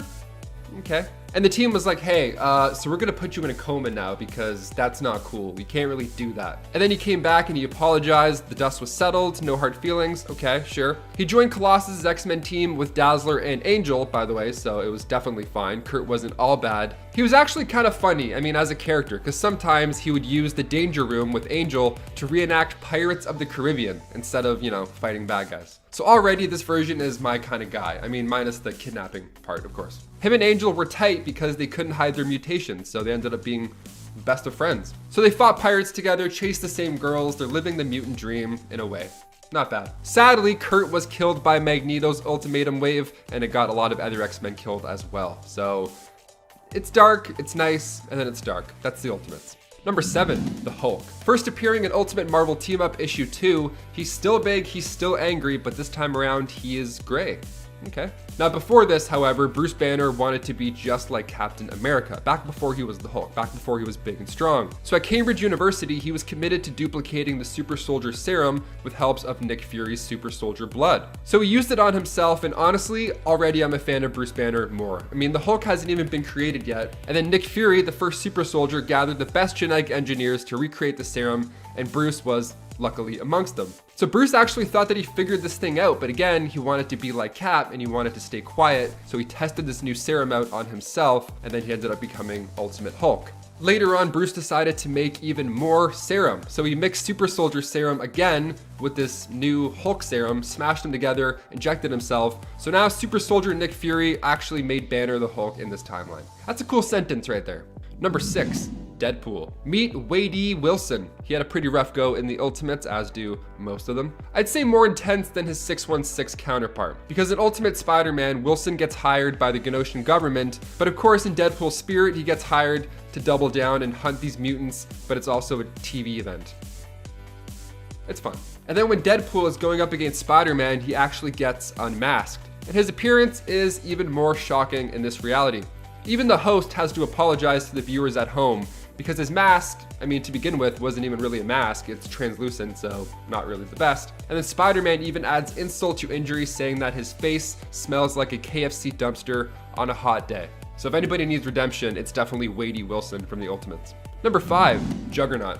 The first time we see him, it's very clear that he's more powerful. Something is up with this X-Men. He looked like a future version of the Juggernaut. It was pretty intimidating. Now he looks like an evil stripper from the future, which is, honestly, I like it. It's cool. He was a genius in this universe as well. I mean, literally, the guy was super smart. He grew up in the same trailer park as Rogue, and he still considered himself trailer trash, although he was one of the smartest people alive. Guys, never doubt yourself. Things took a turn when he was taken by Weapon X and forced to be this living weapon of mass destruction. Then following the orders of Colonel John Wraith, he was part of their strike force that took out the X-Men, or even worse, forced the X-Men into Weapon X, which we heard plenty of early on in this list. He walked tall and mighty until he got taken out in the dumbest way possible. Like the Juggernaut, this makes me upset. He for sure needs a redemption, that's all I'm saying.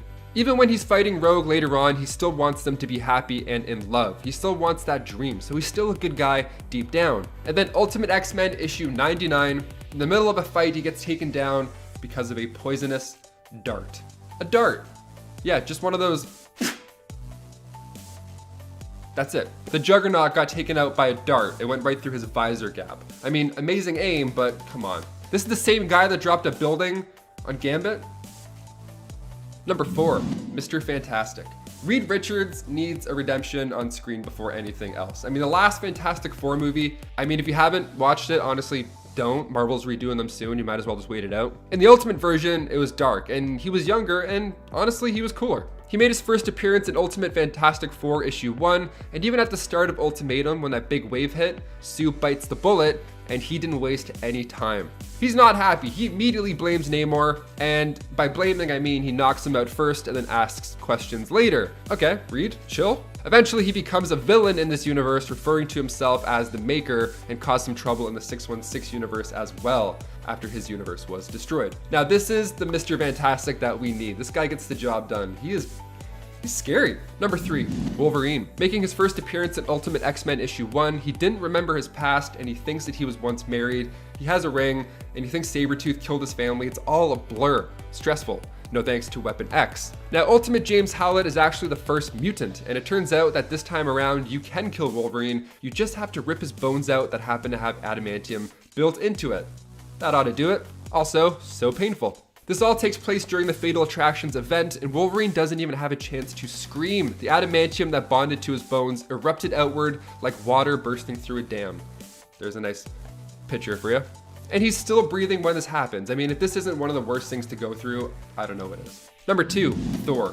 Making his first entry in the Ultimates with issue 4, Thor Odinson actually looks a lot like our current MCU Thor, and I think he might have more in common than we think. For starters, the Ultimate Thor needs a magic belt to have powers, and in Spider-Man Homecoming, Happy mentions Thor's magic belt and all the stuff that they're packing up on Moving Day. So Thor just might need this come Love and Thunder, but in the comics, Loki was convincing everybody that Thor is just an insane dude with a magic belt. And they kind of bought it. What happens was he wasn't worthy yet, so he got his ass kicked, and then finally in Ultimates 2, issue 12, he gets his powers back. But the fact that this Thor went through all that to begin with, so sad. Definitely so sad.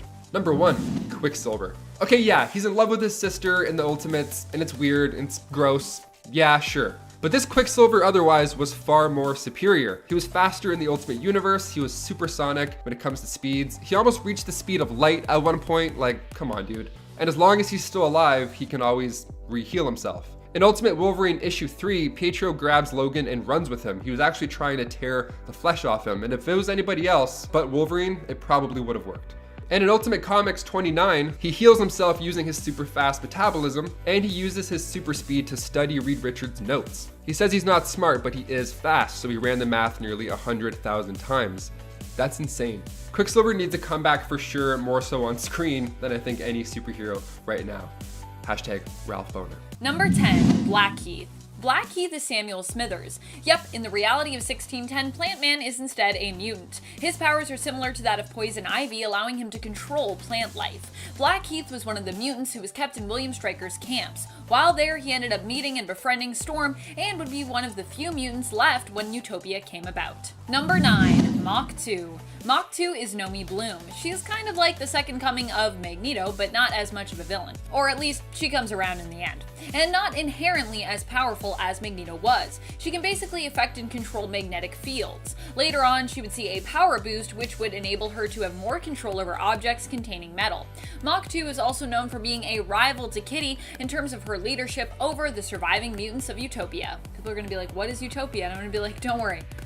We're getting to that much later, but it's coming. It's slowly you'll get little bits of information. Number 8, Zorn. In the reality of Earth 1610, Zorn is actually Zorn, but is not the only version of Zorn. Wow, that sounded confusing. What I mean to say is that Zorn is his own person, Kuan Yin, but has a sibling who's also named Zorn, but with a Z.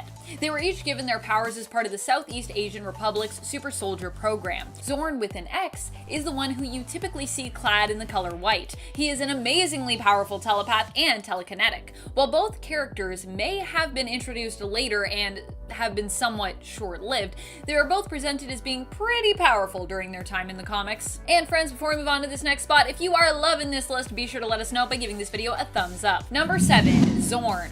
This is the sibling I was telling you about. Zorn with a Z or a Z is Shen Yin, the brother of Zorn with an X. His powers are much darker in nature. It's actually believed in the comics that Zorn and Zorn were sort of destined to bring a sense of balance to the world and mutant kind, symbolically sort of representing yin and yang, black and white.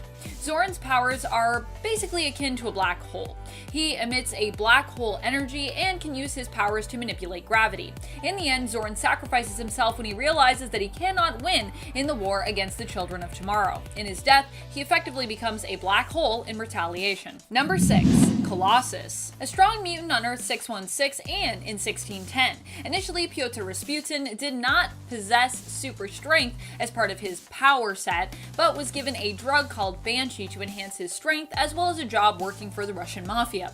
Eventually, he ended up joining the X-Men, though he would leave the team on a few separate occasions. He'd managed to hold off Scarlet Witch, save a submarine that not even the Ultimates were capable of saving, and defeat Proteus, David Xavier, Xavier's son, who threatened the entire world with violence, traveling around and targeting international landmarks the world over. Differences between Colossus of Earth 1610 and that of Earth 616 is that here he isn't inherently strong, as I said before, in his steel form, but needs Banshee to give him that boost. And he's also gay. He even for a time dates fellow mutant Northstar. Number 5, Jimmy Hudson. Jimmy Hudson is the son of Wolverine. He also inherited his claws, superior senses, and regenerative healing factor. Like his dad, it's believed that his powers may actually be based in survival as opposed to just healing, with James being seen as adapting to survive injury or harsh environments as needed. Unlike Wolverine, Jimmy can choose to coat his claws in metal, as this is actually part of his power set, and it's believed that only his claws end up being coated, not the rest of his skeleton. Jimmy was a crucial member of the mutant resistance, which fought against Sentinel and militia attacks that threatened to wipe out the mutants. In the end, the mutants were victorious and were given a choice of going to live on their own piece of land in Utah or taking a cure for their mutation. Jimmy was one of the few mutants who decided to keep his powers. Number 4, Storm. Initially in the Ultimate Universe, Storm didn't have great control over her powers, and mostly mostly got by stealing cars, but after the X-Men took her in, she learned how to control and even master her powers, allowing her to become one of the most fearsome and powerful mutants around. Ultimate Storm is so cool. Storm is so fast, she's been shown to be able to catch people who are falling in midair, dodge bullets, and even keep pace with a plane. Impressive considering planes on average travel at speeds over 540 miles per hour or over 870 kilometers per hour. That's fast. She's also likely not someone you want to tangle with, as even when she takes hits in battles, she tends to keep fighting or instinctively strike back. Using her lightning storm and weather control powers, she's also managed to defeat multiple opponents with one single attack, whether they be Sentinel opponents or human opponents, and in some cases, even killing them. I think at one point she kills like 11 people at once, and it's just like, okay. Don't mess with Storm. Got it. I mean, I already knew that before from her 616, but now I really know. Number 3, Jean Grey. In Ultimates, it almost seems there is nothing Jean can't do.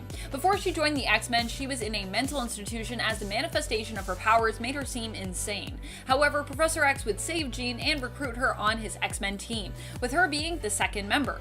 In the Ultimate Universe, we have seen Jean become possessed by what she thought was a cosmic entity referred to as the Phoenix God, and almost lose control and her sanity.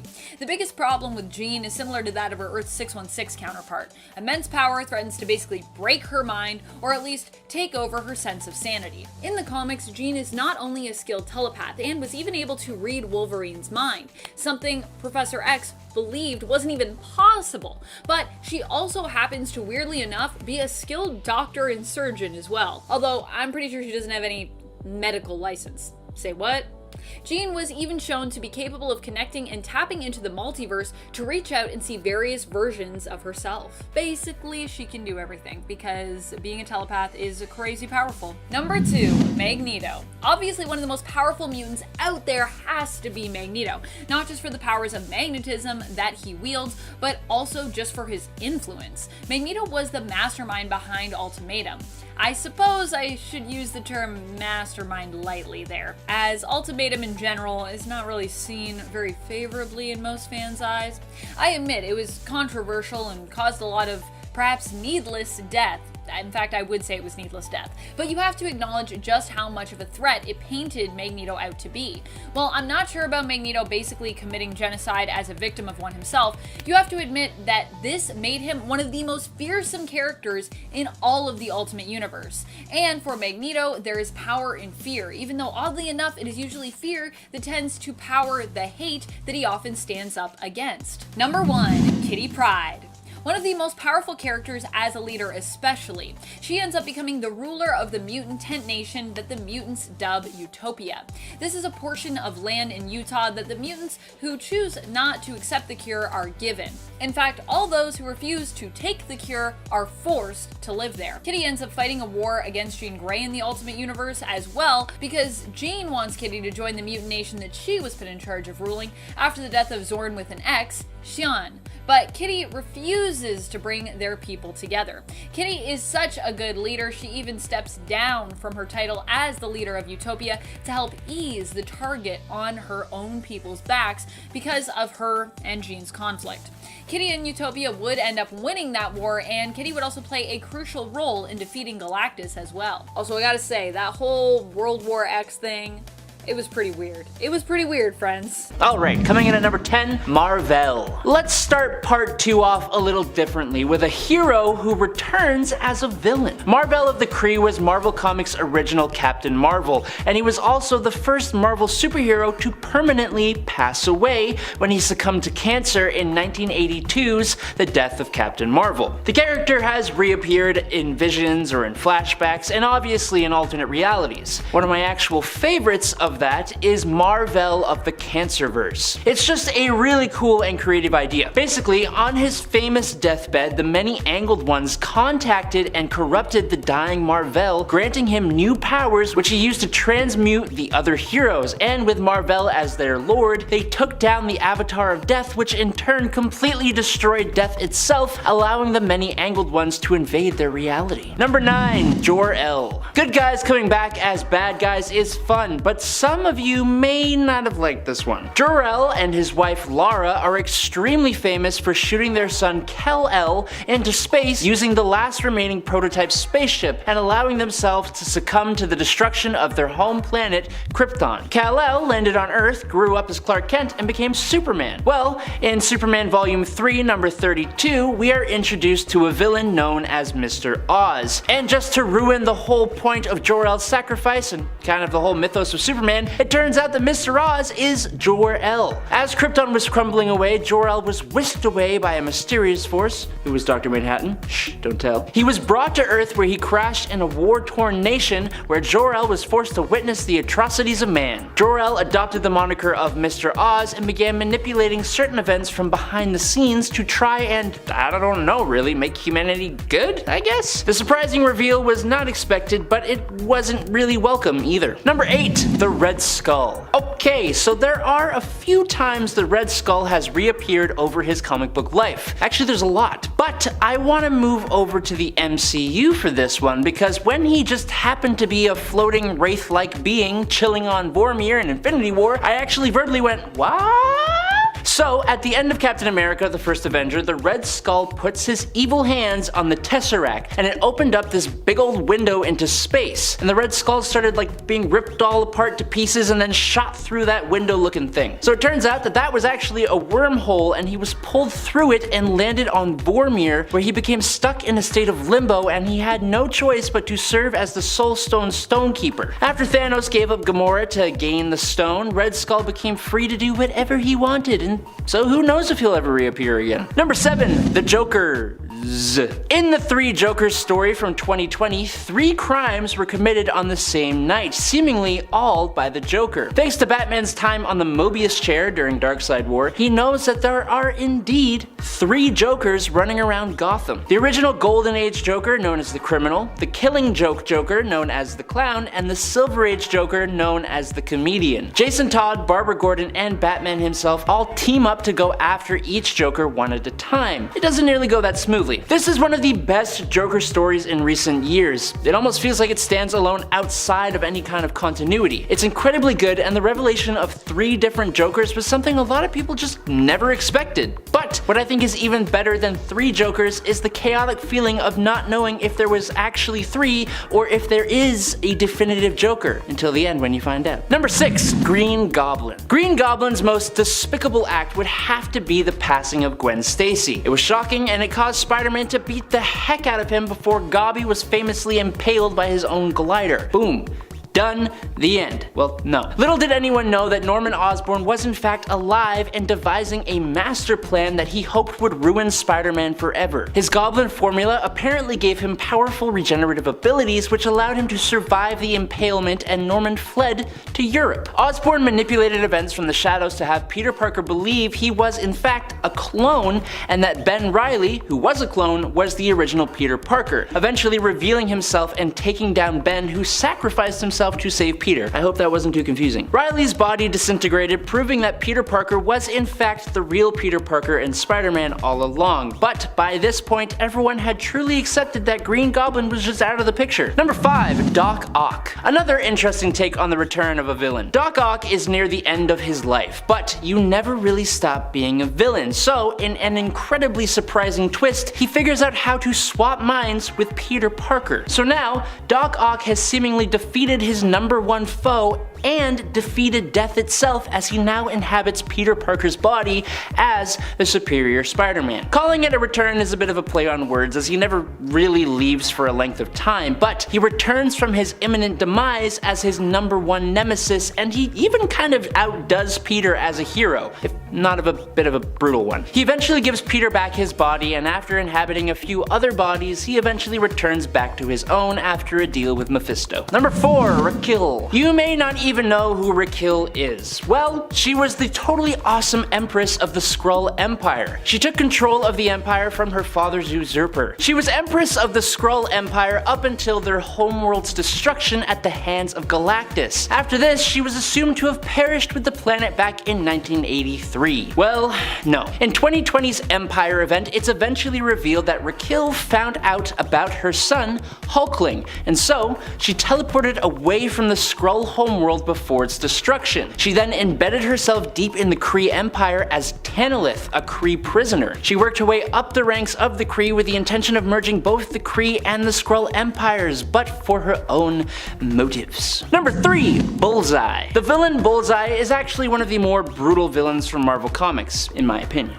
But this is seemingly proof of that fact. In Daredevil Volume 1, issue number 181 from 1981, that's a lot of ones, Bullseye has been hired by Kingpin only to find himself replaced by Elektra. In his anger, he uses his throwing cards and her own Psi to take her out of the picture permanently. Unfortunately for him, Elektra and Daredevil are very close, and Daredevil is not a fan of this. After a heated battle high on the rooftops, Daredevil lets Bullseye fall to what most thought was his demise. It was honestly really shocking for fans of the hero, but it turns out that instead Bullseye had indeed survived his fall, but was now paralyzed with a broken spine. It wasn't until Deadpool Volume 3 number 34 from 1999 that he gets his bones laced with adamantium by Lord Darkwind, allowing the villain to finally recover and go back to his mercenary duties. Number 2. Kraven the Hunter. In Kraven's Last Hunt, Kraven the Hunter tracked down Spider-Man, beat him up pretty badly, buried him alive, wore his costume, ate some spiders, and then took his own life. Was it messed up? Absolutely it was, but it was also possibly the best comic he'd ever been in until that point, and a big going out moment for the villain. He even got replacements with other members of his family going on to fight Spider-Man. He was gone, done, out of the picture, but then out of nowhere came the Grim Hunt, where that same family, who stepped in to successfully replace him, found a way to revive him using Kane Parker's body, who they thought was Peter Parker. I think it was unexpected because it was just kind of unnecessary and a little convoluted, but the Grim Hunt was cool, so I wasn't really complaining. And in at number 1, the leader and Abomination. Okay, I'm gonna get like a little meta here, and also I got 2 for 1 in this one, so combo for you guys. The MCU's Incredible Hulk movie has always kind of been a bit of a black sheep. Obviously, Bruce Banner morphed into looking like Mark Ruffalo after previously looking a lot like Edward Norton, but a large majority of the characters, except for Everett Ross, just kind of disappeared from any later MCU stories. But now, thanks to Shang-Chi and the She-Hulk show, we got back Emil Blonsky, aka Abomination, played by Tim Roth. And in the new Captain America movie that is going to be coming out soon, we will also be getting back Samuel Stearns, who started to become the leader at the end of the Hulk movie, and was played by Tim Blake Nelson. Now, what I really want to know is if we are going to get back Ty Burrell playing Doc Samson, because I would love to see him with the green hair. At number 10, we have Everett K. Ross. This character is one of the best representatives of S.H.I.E.L.D. in any MCU movie, in my opinion, bringing more humanity to the organization. Martin Freeman's portrayal of Agent Ross, however innocent and vulnerable as he comes across, shows that the agents of S.H.I.E.L.D. can actually be interesting characters even in the midst of an action-packed Marvel movie. To be fair, I haven't delved deep into the Agents of S.H.I.E.L.D. series, but my position stands in relation to the big box office movies. In Black Panther, Martin Freeman's portrayal of Agent Ross is faced with the challenge of keeping up with the fast-paced, technologically advanced landscape of Wakanda, and I think he does a pretty damn good job. But as we all know, good acting is only in support of the writing of good character, and although there are far more interesting characters in Black Panther, Agent Ross plays his part quite well. And we hope that he comes back in the upcoming Wakanda Forever dropping later this year. At number 9, we have Nick Fury. In the upcoming Secret Invasion miniseries, we are expecting to see Nick Fury as the frontrunner of the story, and I'm looking forward to it. There's no doubt that seeing Nick Fury just brings us back to the Avenger days, and with the craziness of what Secret Invasion will bring, it'll be really cool to have Samuel L. Jackson's iconic character grounding the series the way he does. With no confirmed Avengers movie in the works as of posting this video, Secret Invasion might have to scratch that itch for the time being. And aside from Fury, we might be able to expect some other cameos in the process as well. We'll just need to discriminate which ones are the real deal and which ones are the Skrulls, which I'm very excited about. Either way, we look forward to hearing confirmation on who else is going to be in this series, but it looks like we can be sure to see Sam Jackson in the forefront. At number 8, we have Miss Marvel. Although this character is already part of the Phase 4 rollout, headlining her own self-titled series, it's also pretty much confirmed that she'll be appearing in the new 2023 movie The Marvels as well. And it'll be really cool to see how Iman Vellani's Miss Marvel holds up in the context of a full-fledged Marvel movie.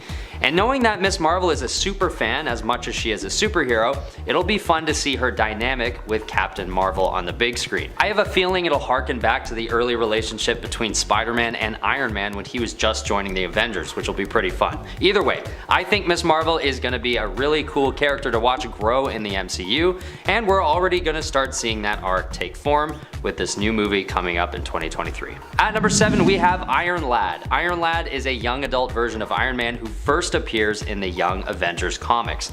But although he only appears for a handful of issues, his backstory gets a rich lore, including a nod to him being the younger, heroic version of Kang the Conqueror. This also pretty much confirms that aside from being a very capable Iron Man variant, Iron Lad is a time traveler, which means he could be appearing in any of these new titles lined up in Phase 4. Well, technically he is confirmed to be appearing in the upcoming Ant-Man sequel since Kang the Conqueror is already set as the main villain in Quantumania. So maybe we'll see Iron Lad somewhere in there as well, like perhaps in the Guardians of the Galaxy Christmas special as a cameo. Realistically, he's more likely to appear briefly as a reference to more screen time in Phase 5, or not at all, and maybe we'll just see him in Phase 5, or neither, but I'm still holding out for his appearance somewhere in this current rollout. At number 6, we have Jane Foster as Thor. Jane Foster is confirmed to be in the new Thor movie coming up, but what I'm most looking forward to and hoping for is that she appears as the God of Thunder, an event that takes place in the comics when Thor is forced to retire his mantle. Because as much as the character isn't supposed to be very strong yet in the Dark World, Jane Foster really hasn't shined thus far, and it's about time that she does. Now, it's pretty obvious that she will looking at the new trailers for Thor Love and Thunder, but I really hope that she actually takes up the mantle of Thor and maybe even, I don't know, marries Thor? Hey, if they're gonna be authentic to the comics, they're gonna have to tie the knot at some point. So I guess we'll see in a month. Or not even a month, what day is it? At number 5 is Andrew Garfield's The Amazing Spider-Man. Alright, this is kind of a silly one because firstly, he's already appeared in Phase 4, and secondly, because he's already been sent back to his dimension at the end of No Way Home. But I personally was just so impressed with his performance in No Way Home and the level of humor and humanity he brought to the movie that I just want to see more of it. Maybe in Secret Invasion there's a chance that Nick Fury could travel to his world and he can help in identifying the imposter version of Spider-Man perhaps, or I don't know, something like that. Honestly, I really doubt it, but I really like this angle that Marvel has been exploring in Phase 4 where they blatantly give in to fan service. And if the fan service is working, why stop there? Yes, of course, seeing Tobey Maguire's Spider-Man will be cool too, but something about Andrew Garfield being this like conflicted, self-deprecating, and vulnerable version of the hero really added a lot for me. At number 4 is Green Goblin. Okay, before you accuse me of just fanboying over No Way Home, this one is actually being rumored, so I felt like I could justify 2 Spider-Man characters in a row. In the original Secret Invasion storyline, S.H.I.E.L.D. is disbanded after failing to contain the Skrull invasion and is subsequently replaced with Hammer. Hammer is a newer organization with a similar function to S.H.I.E.L.D., headed by none other than a heroic Norman Osborn. So, they stay true to the comics in this new Secret Invasion series, we can possibly expect to see an Earth 616 Norman Osborn doing some good work later in his life. It's unclear, of course, if this will actually happen, and even if it does, if Osborn would actually bring out the glider and goblin mask again, but I'm holding out for it. At number 3 is Gamora. So, Gamora is basically confirmed to be returning in Guardians of the Galaxy Volume 3 despite her untimely and quite finite death in Infinity War. And it's unclear why or how this could happen, but the character is set to make an appearance all the same. I mean, I'm glad to see it, and I could look for leaks on how she makes it back, but I think it's more fun to wait and see how writers will deal with this return when the movie actually drops, because it's gonna be a challenge to justify it, unless she comes back as like an apparition. But I don't know, throw your guesses down below in the comment section and we can chat about it. I mean, they're bringing back Nick Fury, even though he disintegrates with Thanos' snap, and they're saying that he was a Skrull all along, which kind of makes sense. So maybe Gamora will have an equally simple justification for her return, or maybe there will be more to it.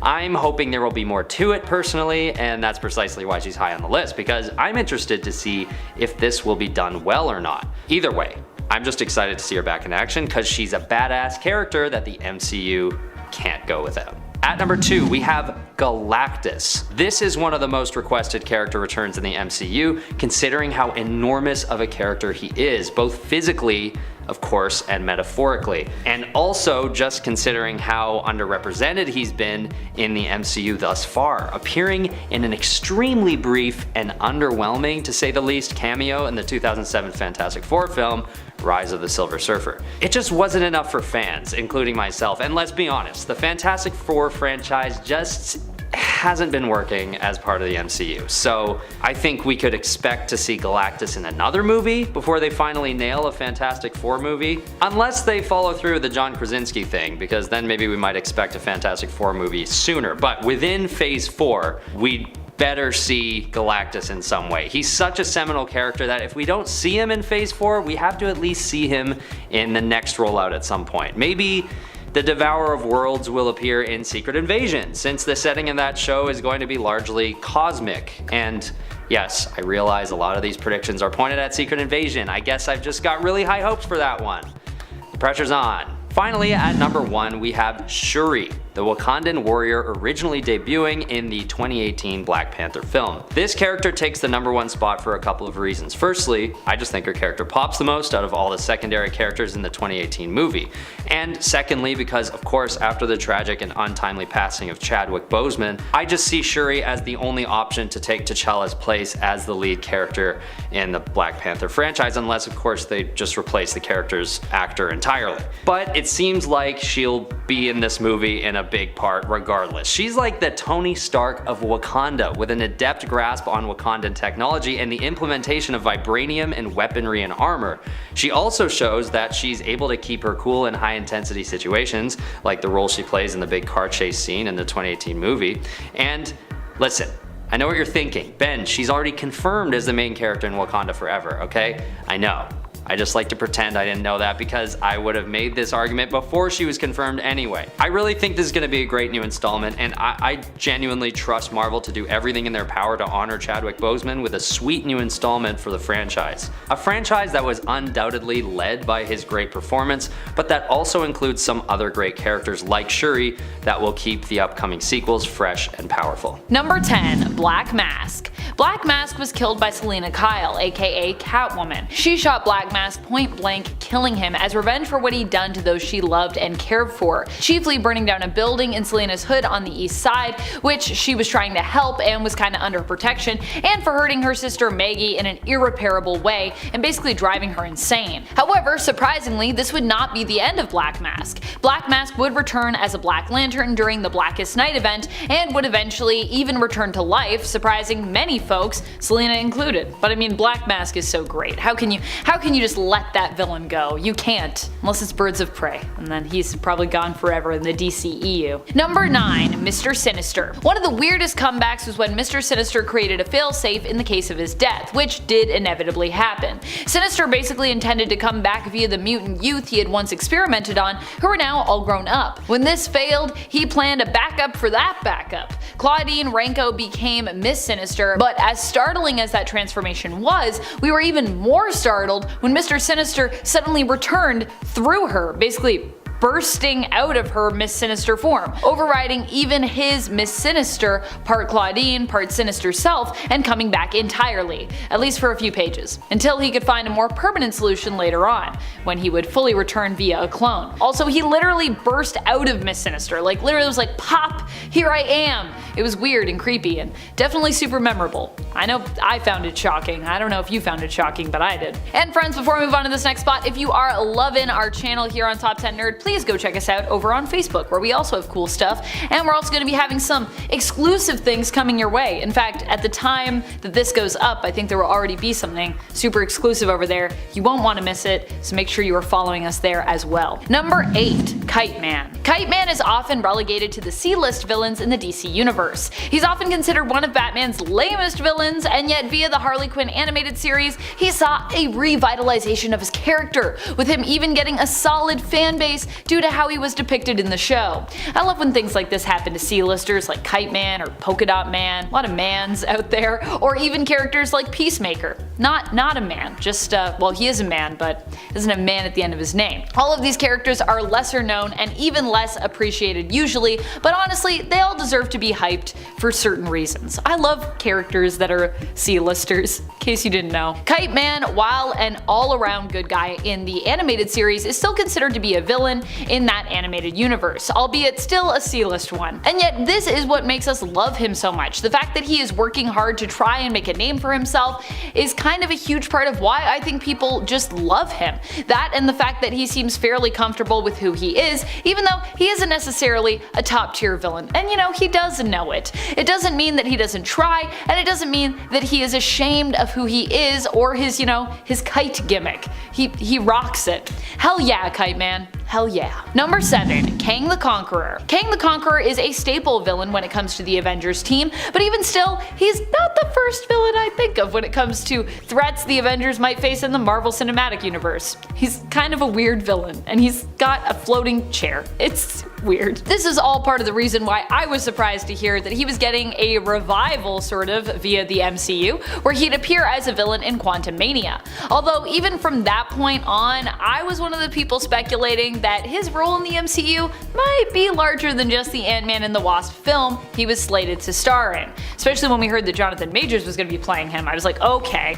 You don't just do that and then make it like a one movie like blip of a villain. And so far it would seem to many others' surprise, I and some others may have been right when it came to our speculation on Kang's role. An alternate version of Kang appeared in Loki known as He Who Remains. This version of Kang warned of many different versions of himself that were basically being held back due to his maintenance and pruning of the sacred timeline. He also warned that killing him would actually cause the timeline to splinter, allowing all these Kangs to have free roam of the multiverse, where many of them were not as chill as he was. And yeah, I don't think they're gonna be as chill. Kang the Conqueror, here we go. Number 6. Pariah. Pariah recently made a surprising comeback in the comics when he destroyed all of the Justice League, or well, like almost all of the Justice League. You've heard of the recent story Death of the Justice League. Well, yeah, that was Pariah. Although Pariah was once a scientist and fairly good man, he was driven mad when he learned that the multiverse was ending during the lead up to Crisis on Infinite Earths, way back in the day. He tried to warn people that it was coming, but people did not want to listen to him.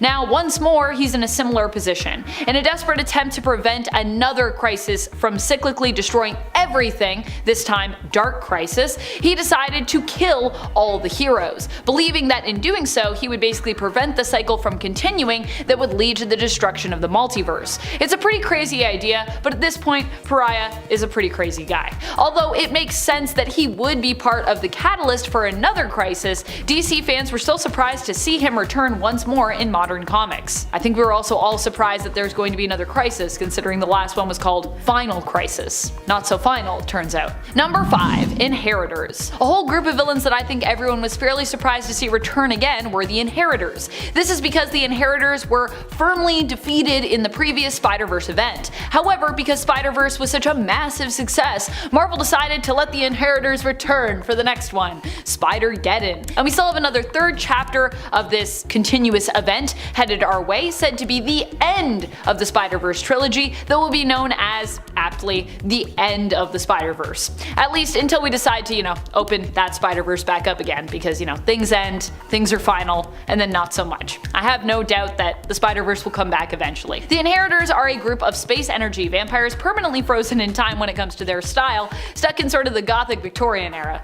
I love it, but not everybody is here for it. They were defeated and killed at the end of Spider-Verse, but miraculously came back via Superior Spider-Man's tech when he decided to combine their DNA to basically make a clone body for himself should he perish. Using his tech, all the Inheritors were able to return as clones themselves, causing all the Spider Totems across the multiverse to rejoin once more during Spider-Geddon to take them out again. And then they became little baby versions of themselves, which I love. And also I feel like the Inheritors, baby Inheritors, should get their own book. I said it. Number 4, Flashpoint Joker.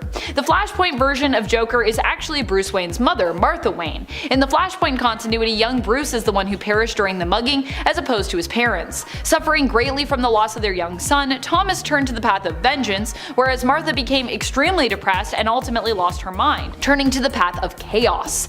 In the Flashpoint reality and timeline, Thomas becomes Batman and Martha becomes his Joker. Recently in the comics, during Flashpoint Beyond, Flashpoint Joker has made a surprising return, appearing from within the walls of Arkham Asylum. How she got there? Well, we're gonna have to wait and see. What we do know is that she was the one behind the murders of influential characters from the Flashpoint universe. The last we saw of Flashpoint Joker, Martha died drowning in a river, sacrificing herself after learning that in the main continuity, the Joker was the main nemesis to Batman, who in that reality of course was Bruce Wayne, her son, who was alive in that reality. The Flashpoint continuity was reset though recently, with Thomas Wayne's Batman remembering everything that happened previously and trying to solve the mystery of how it all reset. And also solve the mystery of, why all these Flashpoint people were dying. Turned out, it was Martha in the walls of Arkham for some reason. We don't know why. Number 3, Cassandra Nova. Cassandra Nova recently made a comeback in the Marauders series, a surprising one too, when she was needed to help solve a mutant mystery revolving around the existence of the very first mutants, hidden from the Earth mutant history apparently, and then later was invited to join the Marauders team by team leader Captain Kate Pryde. A lot of mysteries needing to be solved, and a lot of surprising villain comebacks in relation to those mysteries. At first I wasn't just startled to see Cassandra Nova, I was downright confused, but I gotta say over the last few issues her return has grown on me, and I'm kind of here for it. I never would have expected to see Cassandra Nova return, definitely not in a heroic sense either, not with a hero team. Krakoa may be for all mutants, but some wouldn't even consider Cassandra to be a mutant, at least not in the traditional sense, because she's a Mumadrai, but whatever. She's a mutant, she's part of the crew now, I would say. Number 2, Gagi. This was one that even caught me by a delightful surprise during the Three Jokers story. While I still am not sure if we know where this story falls in continuity, in or out of continuity, it's still a really awesome read that brought back a villainous sidekick of old that I didn't know how much I really missed until I saw him return. Gagi is Gagsworth A. Gagsworthy, an old school sidekick of the Jokers from way back in the day, back in the 60s, before he was ever with Harley Quinn. In fact, at one point Gagi also returned to get revenge on Harley for taking his place at Joker's side, but that happened I believe during Gotham City Sirens, another cool comeback moment for the gangster. In Three Jokers, however, Gagi returns as one of the Three Jokers' sidekicks. However, his comeback is short-lived, as he ends up being devoured by a Joker shark. R.I.P. Gagi. He came back and then he died. Number 1, Rakil. I don't know how we say this name. It's Skrull, so I don't speak Skrull. I'm sorry. Need to learn how to speak Krakoan and Skrull. Got it. Rakil was a really weird comeback, so unexpected that it left everyone who was reading Marvel Comics at the time going, who? Huh? What's happening? Who is that? Even I had to look her up myself. Rakil was Empress of the Skrull Empire, who was believed dead for years. When Galactus came to devour the main homeworld of the Skrull at the time, Tarnax 4, Rakil was believed to have perished with it. However, we later learned during the Empire event a few years ago that she had actually survived the death of this world and had been living undercover as the Kree soldier T'Nalth the Pursuer.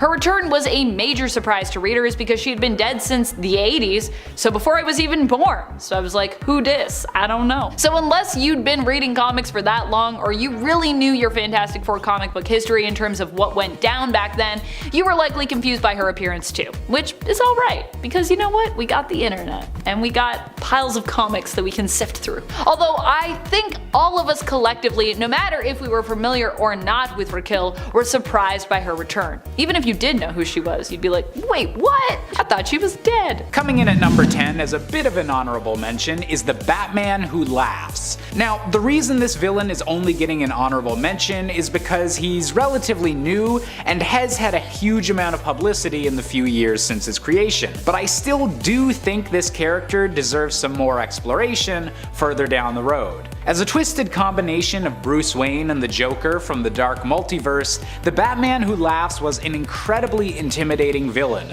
that only got even more powerful when he gained the powers of Dr. Manhattan and became the Darkest Knight. But seeing as how he was then killed by God Mode Wonder Woman, and I do think that the Batman Who Laughs deserves a comeback in the near future so that we can see what really happens when the true Batman and the Batman Who Laughs go head to head. Coming in at number 9, we have Owlman, the evil opposite of Batman from Earth 3. Born under the name of Thomas Wayne Jr., as a young boy, Owlman murdered his younger brother Bruce and had his butler Alfred kill his parents to ensure that the Wayne fortune was not wasted by their frivolous spending. Using his costumed identity as Owlman to intimidate the leaders of Gotham into falling under his control, Owlman was a twisted version of everything that Batman stood for, and every time their universes have crossed over has led to some incredibly dramatic battles. And with the DC Omniverse recently having become a lot more open than it was during the New 52 era, it's only a matter of time before Owlman and Batman are trying to outwit one another once more. Coming in at number 8, we have the malicious psychologist known as Hugo Strange. One of Batman's oldest villains, originally debuting only 9 issues after the Caped Crusader himself in Detective Comics, Professor Hugo Strange was also one of the very first villains to ever figure out his secret identity as Bruce Wayne. While initially depicted as a typical mad scientist stereotype, using a weather machine to hide his minions' robberies with a thick layer of fog, more recent interpretations of the character have seen him as a devious manipulator, using his position of power as a doctor of psychology to examine the criminals of Arkham Asylum and scheming to gain power in Gotham City. It's this emphasis on mental ability rather than actual superpowers that makes Hugo Strange such an interesting villain to deal with, and why he definitely deserves to come back in a major Batman storyline. Coming in at number 7, we have the intelligent zombie, Solomon Grundy. Inspired by a 19th century English nursery rhyme, Solomon Grundy was born centuries ago as a wealthy merchant, but after being murdered and having his body dumped in a swamp with mystical properties, he's now cursed to constantly be resurrected with slightly different properties each time. Usually being depicted as an incredibly physically strong zombie, Grundy is also incredibly resilient to both magic and physical damage, meaning that every time he's faced by either Batman or Superman, they need to figure out a clever new way to defeat him. Solomon Grundy has always been a dependable muscle for other villains throughout the years, but it would be nice to see him take more of a starring role in an upcoming Batman story. Coming in at number 6, we have Catman. Yep, that's not a typo, there's an actual Batman villain named Catman, and we'd love to see more of him in the comics as he continues to walk the fine line between villain and anti-hero. Born under the name Thomas Blake, Catman was initially a famous lion trapper that decided a life of crime was a better use of his peak human abilities, and even based his initial costume on that of the already established villain Catwoman. However, after years of being thwarted by Batman and becoming mocked by other supervillains, Catman reformed himself after some time in the jungle into becoming an anti-hero, and was most recently seen working alongside the Suicide Squad. With all of this character development making him more than just a joke character, Catman definitely deserves to face off against Batman once more. Coming in at number 5, we have Mr. Bloom, the plant-based villain. With the ability to plant seeds within people that would grant them incredible superpowers but at the cost of their lifespan, Mr. Bloom threw Gotham into chaos during a period where Bruce Wayne was unable to be Batman and Commissioner James Gordon had instead taken up the cape and cowl. The coolest thing about Mr. Bloom wasn't just the unique look of his powers and his visual design, but how they were able to manipulate the people and villains of Gotham into a new status quo so easily. Seeing this villain have a rematch with Bruce Wayne, or even get to interact more with the similarly plant-based Poison Ivy, seems like an obvious choice for a comeback, and I can't wait to see what this villain does next. Coming in at number 4, we have Prometheus. While not an alternate reality version of Bruce Wayne like several other villains on this list, Prometheus is still a dark reflection of the Batman, given that he had to watch his criminal parents be gunned down Bonnie and Clyde style by Gotham City police forces. Waging war against law enforcement and justice of any kind, Prometheus is made all the deadlier with his helmet that allows him to download fighting skills directly into his brain. It's this deadly combo of physical prowess and ideological differences that make Prometheus one of the more interesting Bat villains, and someone who definitely needs to be featured more often. Number 3, healing factor. Ultimate Wolverine has been known to have a weaker healing factor than our 616 Wolverine, but it's kind of his main thing. I mean, Ultimate Wolverine can regenerate his body tissue so well that at one point, believe it or not, Wolverine was stuck under an iceberg, and the only way he survived was to bank on that healing factor, and he ate himself. The dude ate his arms, like he ate his body. It's like 127 hours, only, you know, he's fine, he just has to eat good. He ate strips of his own arm because he had to. I mean, he can grow it back, so it's not too horrible.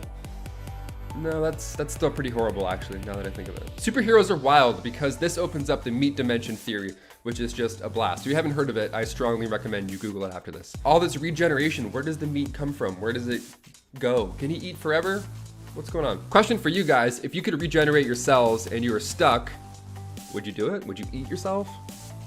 Let us know in the comments. That's a weird thing. Let us know in the comments though. I'm still curious. Number 2, adaptable. In Ultimate Wolverine vs. Hulk, it was said that Wolverine's power might be the survival ability. It's like his main thing. Because at one point his head gets clean off his body. It's just taken off, but he's still alive. And Nick Fury makes a good point here. He's like, well, if it was a healing factor, he would still be dead right about now, because it's just his head. Still doesn't make any sense. But Ultimate Wolverine's head was alive and well. Now without his lungs, he should not be able to breathe, but he adapted and started breathing through his skin. So he's adaptable in the most ultimate way. Number 1, combat. So the way he's able to fight off Sabretooth after being held underwater is just by going right in between the legs. He fights dirty, claws are out, he's doing what he has to be done. Wolverine says, hey, at least I have enough brain cells left to cover my family jewels in a fight.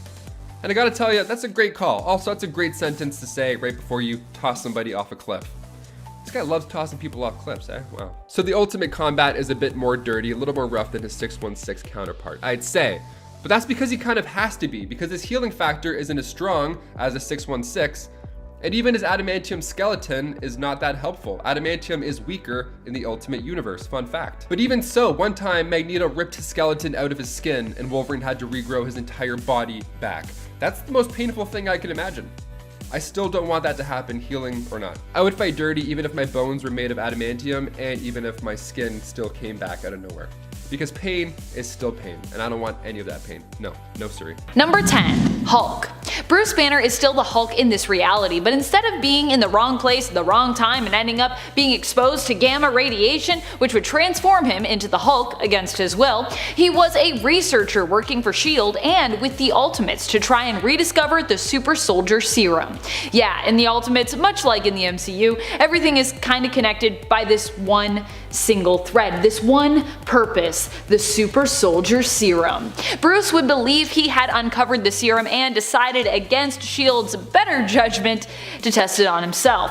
This would turn him into the monster we'd come to know as the Hulk, but only when Bruce was using the serum. He could not change at will, and his transformation was not initially triggered by intense emotions or rage. However, he would then blend the actual Super Soldier Serum formula extracted from the blood of the revived Captain America, Stephen Rogers, with the Hulk serum, which would end up resulting in his transformations becoming a permanent aspect of his DNA. Number 9. Elektra. While still super heroically fanciful, Elektra's backstory in the 1610 universe is just a touch more grounded than her 616 counterpart. Instead of her mother being murdered and dying a very violent death, she instead died of breast cancer. Elektra was not made to train in martial arts when she was young, but rather enjoyed martial arts, and so she trained in martial arts out of her own interest, with Bruce Lee acting as an inspiration for her, as a fan of his.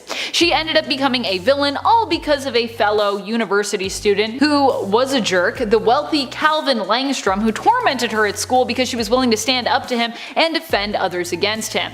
Because of this, he made Elektra's life a living hell, attacking one of her friends and even hiring thugs to burn down her father's laundromat business as well as her family home.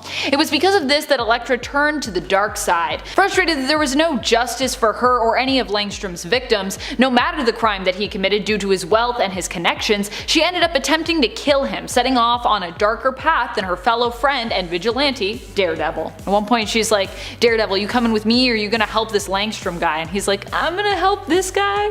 I was like, dude, just go with Elektra. Elektra's on like a, she's bad, but she's trying to be good, you know what I mean? I don't know, I love bad girls. I'm like, she bad, but she good. And friends, before we move on to the next spot, if you love this list as much as I loved writing it for you, please be sure to show us some love by giving this video a thumbs up. Also give it a thumbs up because I want to tell you more origins. And so if you give it a thumbs up, there's a better chance that'll happen.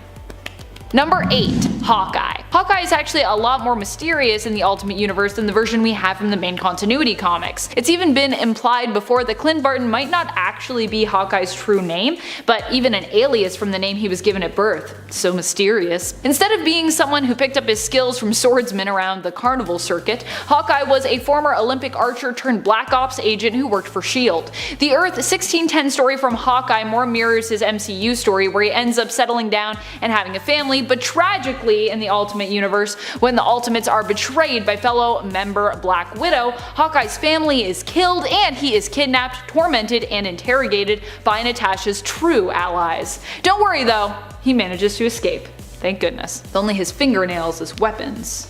That's how you know you're cool, if you can just fight with fingernails.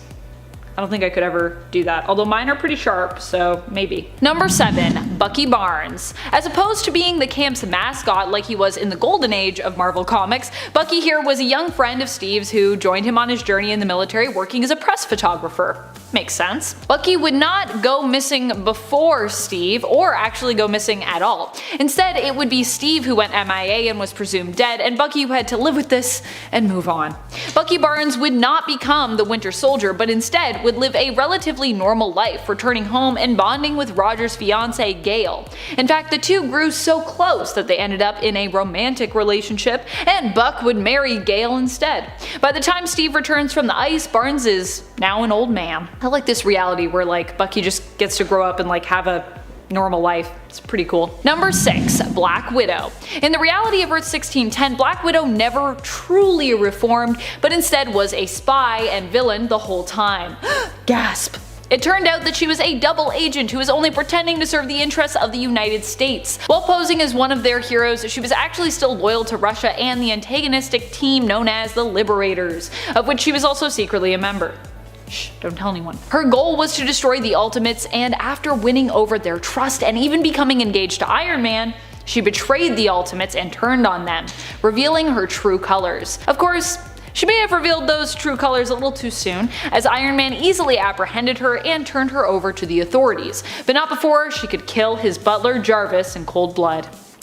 R.I.P. Jarvis. Number 5. Spider-Man. While Peter Parker's story was not too different from his 616 counterpart, he wouldn't end up being the only Spider-Man in the Earth of 1610, and in fact Peter would eventually leave the mantle, passing it on to someone in his place. Someone new and very different from our Earth 616 Spidey. Yep, we are talking about the beloved Miles Morales. Miles was introduced in the Ultimate Universe and became such a fan favorite that he ended up moving over to Earth 616. Even after the Ultimate line was ended. Miles' backstory was that he was a teenage kid who was bit by a genetically enhanced spider exposed to the Oz formula while he was visiting his criminal uncle Aaron Davis. Miles was your average, awkward, but lovable hero who happened to be a teenager caught in the middle somewhat of family drama, with his uncle being a criminal and his dad Jefferson drawn into crime alongside his brother Aaron, who ended up working in secret as Fury's eyes and ears in the criminal world, but then later decided to leave it all behind and become a police officer instead. Number 4. Valkyrie. Valkyrie had a very different story than our 616 counterpart. Instead of being an Asgardian inhabiting the body of Barbara Norris, who we know as Brunhilde, she was just Barbara Norris, a 19-year-old girl who was basically obsessed with superheroes, but who had no powers of her own. She was a big Thor fan, and so she kind of decided to imitate his look, dressing up like a scantily clad, sort of Norse goddess or warrior. Barbara did have some skills as a martial artist in training, but was not nearly as experienced as she claimed to be. She wouldn't receive powers until Loki tricked her and her team, the Defenders, into pledging loyalty to him in exchange for said powers. They did not know that Loki was Loki at the time. Valkyrie's gifted powers would grant her superhuman strength, durability, and would allow her to fly. Number 3. Iron Man. Iron Man's initial backstory, which got retconned into just being basically a weird anime show, was a lot different than his 616 counterpart. I know that technically this is no longer canon in terms of his backstory within the 1610 universe, as instead his initial origins was moved over to Earth 55921, but before that happened, before it was retconned away, it was canon in the 1610 universe, and I like to remind everyone of just how gloriously bizarre it was. So here we go. Orson Scott Card was the writer behind the series, a sci-fi writer who you might recognize the name of, as he is the author of many other acclaimed science fiction works such as Ender's Game, which, if you are like me, you read Ender's Game in school and you were like, this book's actually pretty good. I don't know if that's what happened to you, but that was my story. I feel like that's actually maybe why I like sci-fi today. That might have been the beginning.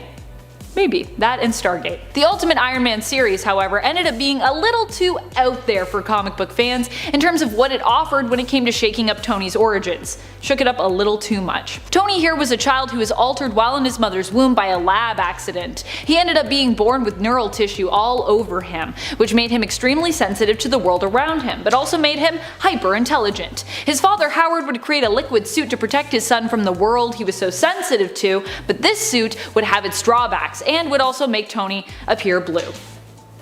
So there you go. Number 2. Nick Fury. Nick Fury was changed quite a bit in the Ultimate Universe. This is 616 Nick Fury, a former World War II soldier turned super spy whose life was saved by the Infinity Formula. This is 1610 Nick Fury, a former World War II soldier who worked alongside Wilson Fisk's grandfather and Wolverine at the time, but who was taken in by the US military and forcibly experimented on as part of Project Rebirth. In fact, this version of Nick Fury from the Ultimate Universe has an origin story that kind of echoes that of Isaiah Bradley of Earth 616, one of the first super soldiers. In fact, I believe his origins came out only a few years prior to this Origins, which was added in sort of later. 2008 we got it for Nick Fury, and I think for Isaiah we got it like, I want to say 2003? 1610 Nick Fury would be altered by the serum he was given, which of course was the Super Soldier Serum, but he would use his enhanced strength and abilities to help his fellow prisoners escape. This version of Fury was also modeled after Samuel L. Jackson, who would later end up being promised a part in potential future films, in order to help make amends after Jackson noticed that Marvel had basically used his likeness in the Ultimate Universe without asking him first. But don't worry, it all worked out. No one got really mad, I don't think, about it, so yay. Number 1. Black Knight. Dane Whitman has such a random story in the Ultimate Universe. In the main continuity, he is a more medieval feeling hero who fights with an ancient cursed sword that causes him to kind of lose sanity and become more rabid almost each time he uses it. In the Ultimate Universe, he became more machine than man. Originally, he was a man who served in the military but became a quadriplegic after saving his fellow soldiers in battle. He would then become more of a mech with a human mind, but was considered too insane to actually be used for the team that he'd been recruited on, the West Coast Ultimates. As a result, he spent much of his life inside a stasis tube until he was intended to be used as a weapon against the Ultimates during the events of Earth's 1610 Civil War story. Such a random story. What does this have to do with Black Knight at all? From 616, I don't know. Number 10. His origins. Of course, we have to start at the beginning. Ultimate Loki entered the chat in Ultimates 2 issue 1. He is the son of Odin and Farbadi. He was born basically as a peace settlement between Asgard and Jotunheim. So Loki, half-brother Thor, and Balder were the original Warriors 3 here. So Loki would battle these frost giants, they fought in the 1,000-year war, and finally the Asgardians were deemed the victors. So the 3 of them now entered this tournament with other Asgardian warriors, and that's where he was defeated by his brother Thor for the first time. Number 9. A message. So while the brothers were fighting, Loki was warning Thor at the same time. You know, the usual monologue while we're fighting. Now as the battles begin, Loki strikes Thor, and Thor gets a little excited. He's like, Oh, that's how we're gonna be, brother. Let's do it. Whatever, they sound like. I'm not man enough to do the He's like, okay, that's how it's gonna be. I see, let's do it. So while they're fighting, Loki begins to warn Thor of what's gonna come after their victories. He tells Thor that they're getting ready to enter very dangerous times, and Thor is confused. He's like, I'm sorry, I thought we just beat everybody. That's why we're celebrating, no? And that's the whole point of this. It's over, we won. Now Loki agrees, but in doing so, this victory, it ended a stalemate that existed for 1,000 years. Now during war, they know who they were. Now that it's over, now what? Who are these guys? What do they have to do now? Now everything changes. Balder comes in after beating those other guys, and he and Thor kept battling, both pretty much ignoring Loki and his warning. Classic. Thor pulls his hammer out to light the place up whilst presenting the victor of the battle, Balder. And before we continue on with this list, if you want to go ahead and give this video a thumbs up, that would be awesome. It's really helpful for us on our channel. You guys are the best. Thank you for your support. Let's get right back to this video. Number 8, he killed Balder. Spoiler warning, let's do it now while we're at it. So the Warriors 3, they didn't last long after this, because when Loki went to go visit his mother, who was now a prisoner of Odin, she asked him for a favor. She asked Loki to bring her the Norn stones, which contains Odin's power, much like the hammer. So while Loki was stealing those stones, he had to do something pretty dark and terrible. He fired an arrow through the helmet of Heimdall, and yes, the helmet was on his head. So just like that, bam, it was one shot, perfect aim, he nailed it. His favorite bow too, might I add. So Loki also had to take out his other half-brother Balder with his favorite bow. He just loves the bow thing, it's crazy. And that's of course when he was banished from Asgard, which makes sense. He should have been banished a little sooner, but that's fine. Better late than never. So while he was talking to Balder, he made him use his gifts and tell Loki what the future holds. Now Balder responds with, okay, Asgard is in ruins, your mother is dead for her betrayal, and you, Loki, you believe in nothing and you are lost. All salt and no spirit. Burn, that's a roast. There is no tomorrow with his chaos. And then Loki asks what Balder sees in his future before releasing that fateful arrow. Number 7, Baron Zemo. In 1939, supervillain Baron Zemo rose to take over Asgard. Well, it wasn't actually Baron Zemo, it was the Lord of Mischief himself, which you probably could have guessed. He planned an attack on Asgard and his backup was quite intimidating. He had German soldiers and frost giants ready to fight all under his command.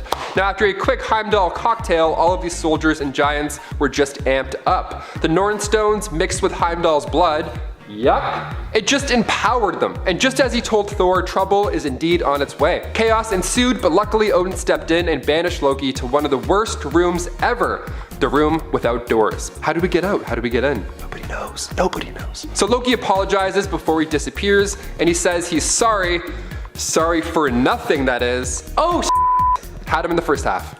You thought. Number 6, Ragnarok. So Loki was sent to the room without doors, but the gang wasn't out of the woods yet. We still have to deal with the giant army, duh. So Odin was then attacked by the leader of the frost giants, Mammon, and once Thor took care of that, he went to check in on his father, and as he was fading away, the world tree began to burn. And as Odin died, so did Asgard. So Thor was a little upset at this point, a little upset. So he went on a bit of a rampage, as he should.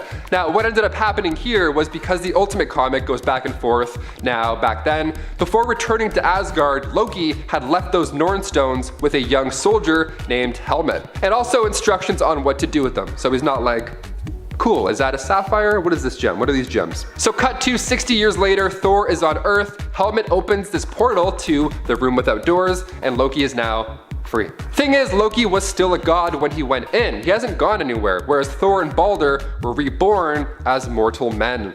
So now we got a problem. Number 5, Loki's return. So the god of mischief is back again, and he spent some time under house arrest, and following the failed Chitauri invasion, Loki teamed up with the Liberators in an attempt to take down the Ultimates, which sounds bad enough, but then he also had plans to start World War III. Because, why not? In Ultimates issue 2, Loki used his reality-changing abilities and created the identity of Gunnar Goldman, member of the Norwegian Super Soldier program, and he used Thor's past life as Thorleif in order to make Thor seem like he's going insane.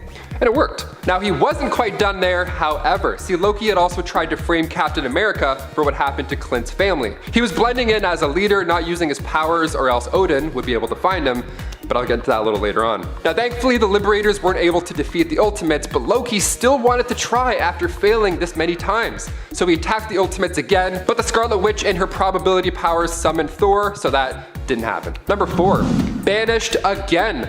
Okay, so Thor returns with the hammer this time. Loki is totally screwed, and Thor decides that it's probably best to finish the trickster off. But with Loki and his powers, it's evidently not an easy task, especially when Loki summons an army of Asgardian monsters. It's heated, and then Odin came down to bring the pain himself. Odin too sent some Guardian warriors and removed most of Loki's powers. So those hammer hits from Thor are going to start to leave a mark. So he reverted back to his old ways and he tried to talk himself out of these situations. So he ranted about how he was jealous of Thor, how he wanted to see him finally go down. He even took a jab at us humans for some reason. He's like, look at these fools. They believed all these illusions. Look how stupid they are. They bought it. Meanwhile, I'm like, that's nice. That's really nice. So Thor does a trick of his own and sends Loki right back to Asgard to atone for his sins. But guess what? Number 3, he got out again. Get out of town. Loki? No way. How? Loki somehow got free from Odin and tried to take on Thor yet again, but this time with trolls as backup. He wanted to annoy Thor to a point where he would just go nuts, and then Thor would be the one to lose control and destroy Earth. Like I would do to my older brother all the time. I would bug him, then he'd swear, then I'd tell on him for swearing, and then he'd get grounded. Easy, right? You're welcome. Thing is, Loki ended up taking out Valkyrie, Thor's girlfriend, which never happened in our family, thank God. But this got heated, right? Where Hela had to get involved now. Hela brought Valkyrie back to life, this time as a real Valkyrie, and then she killed Loki. See ya, pal. He went straight to the underworld, straight to hell. But even there, he planned for yet another escape.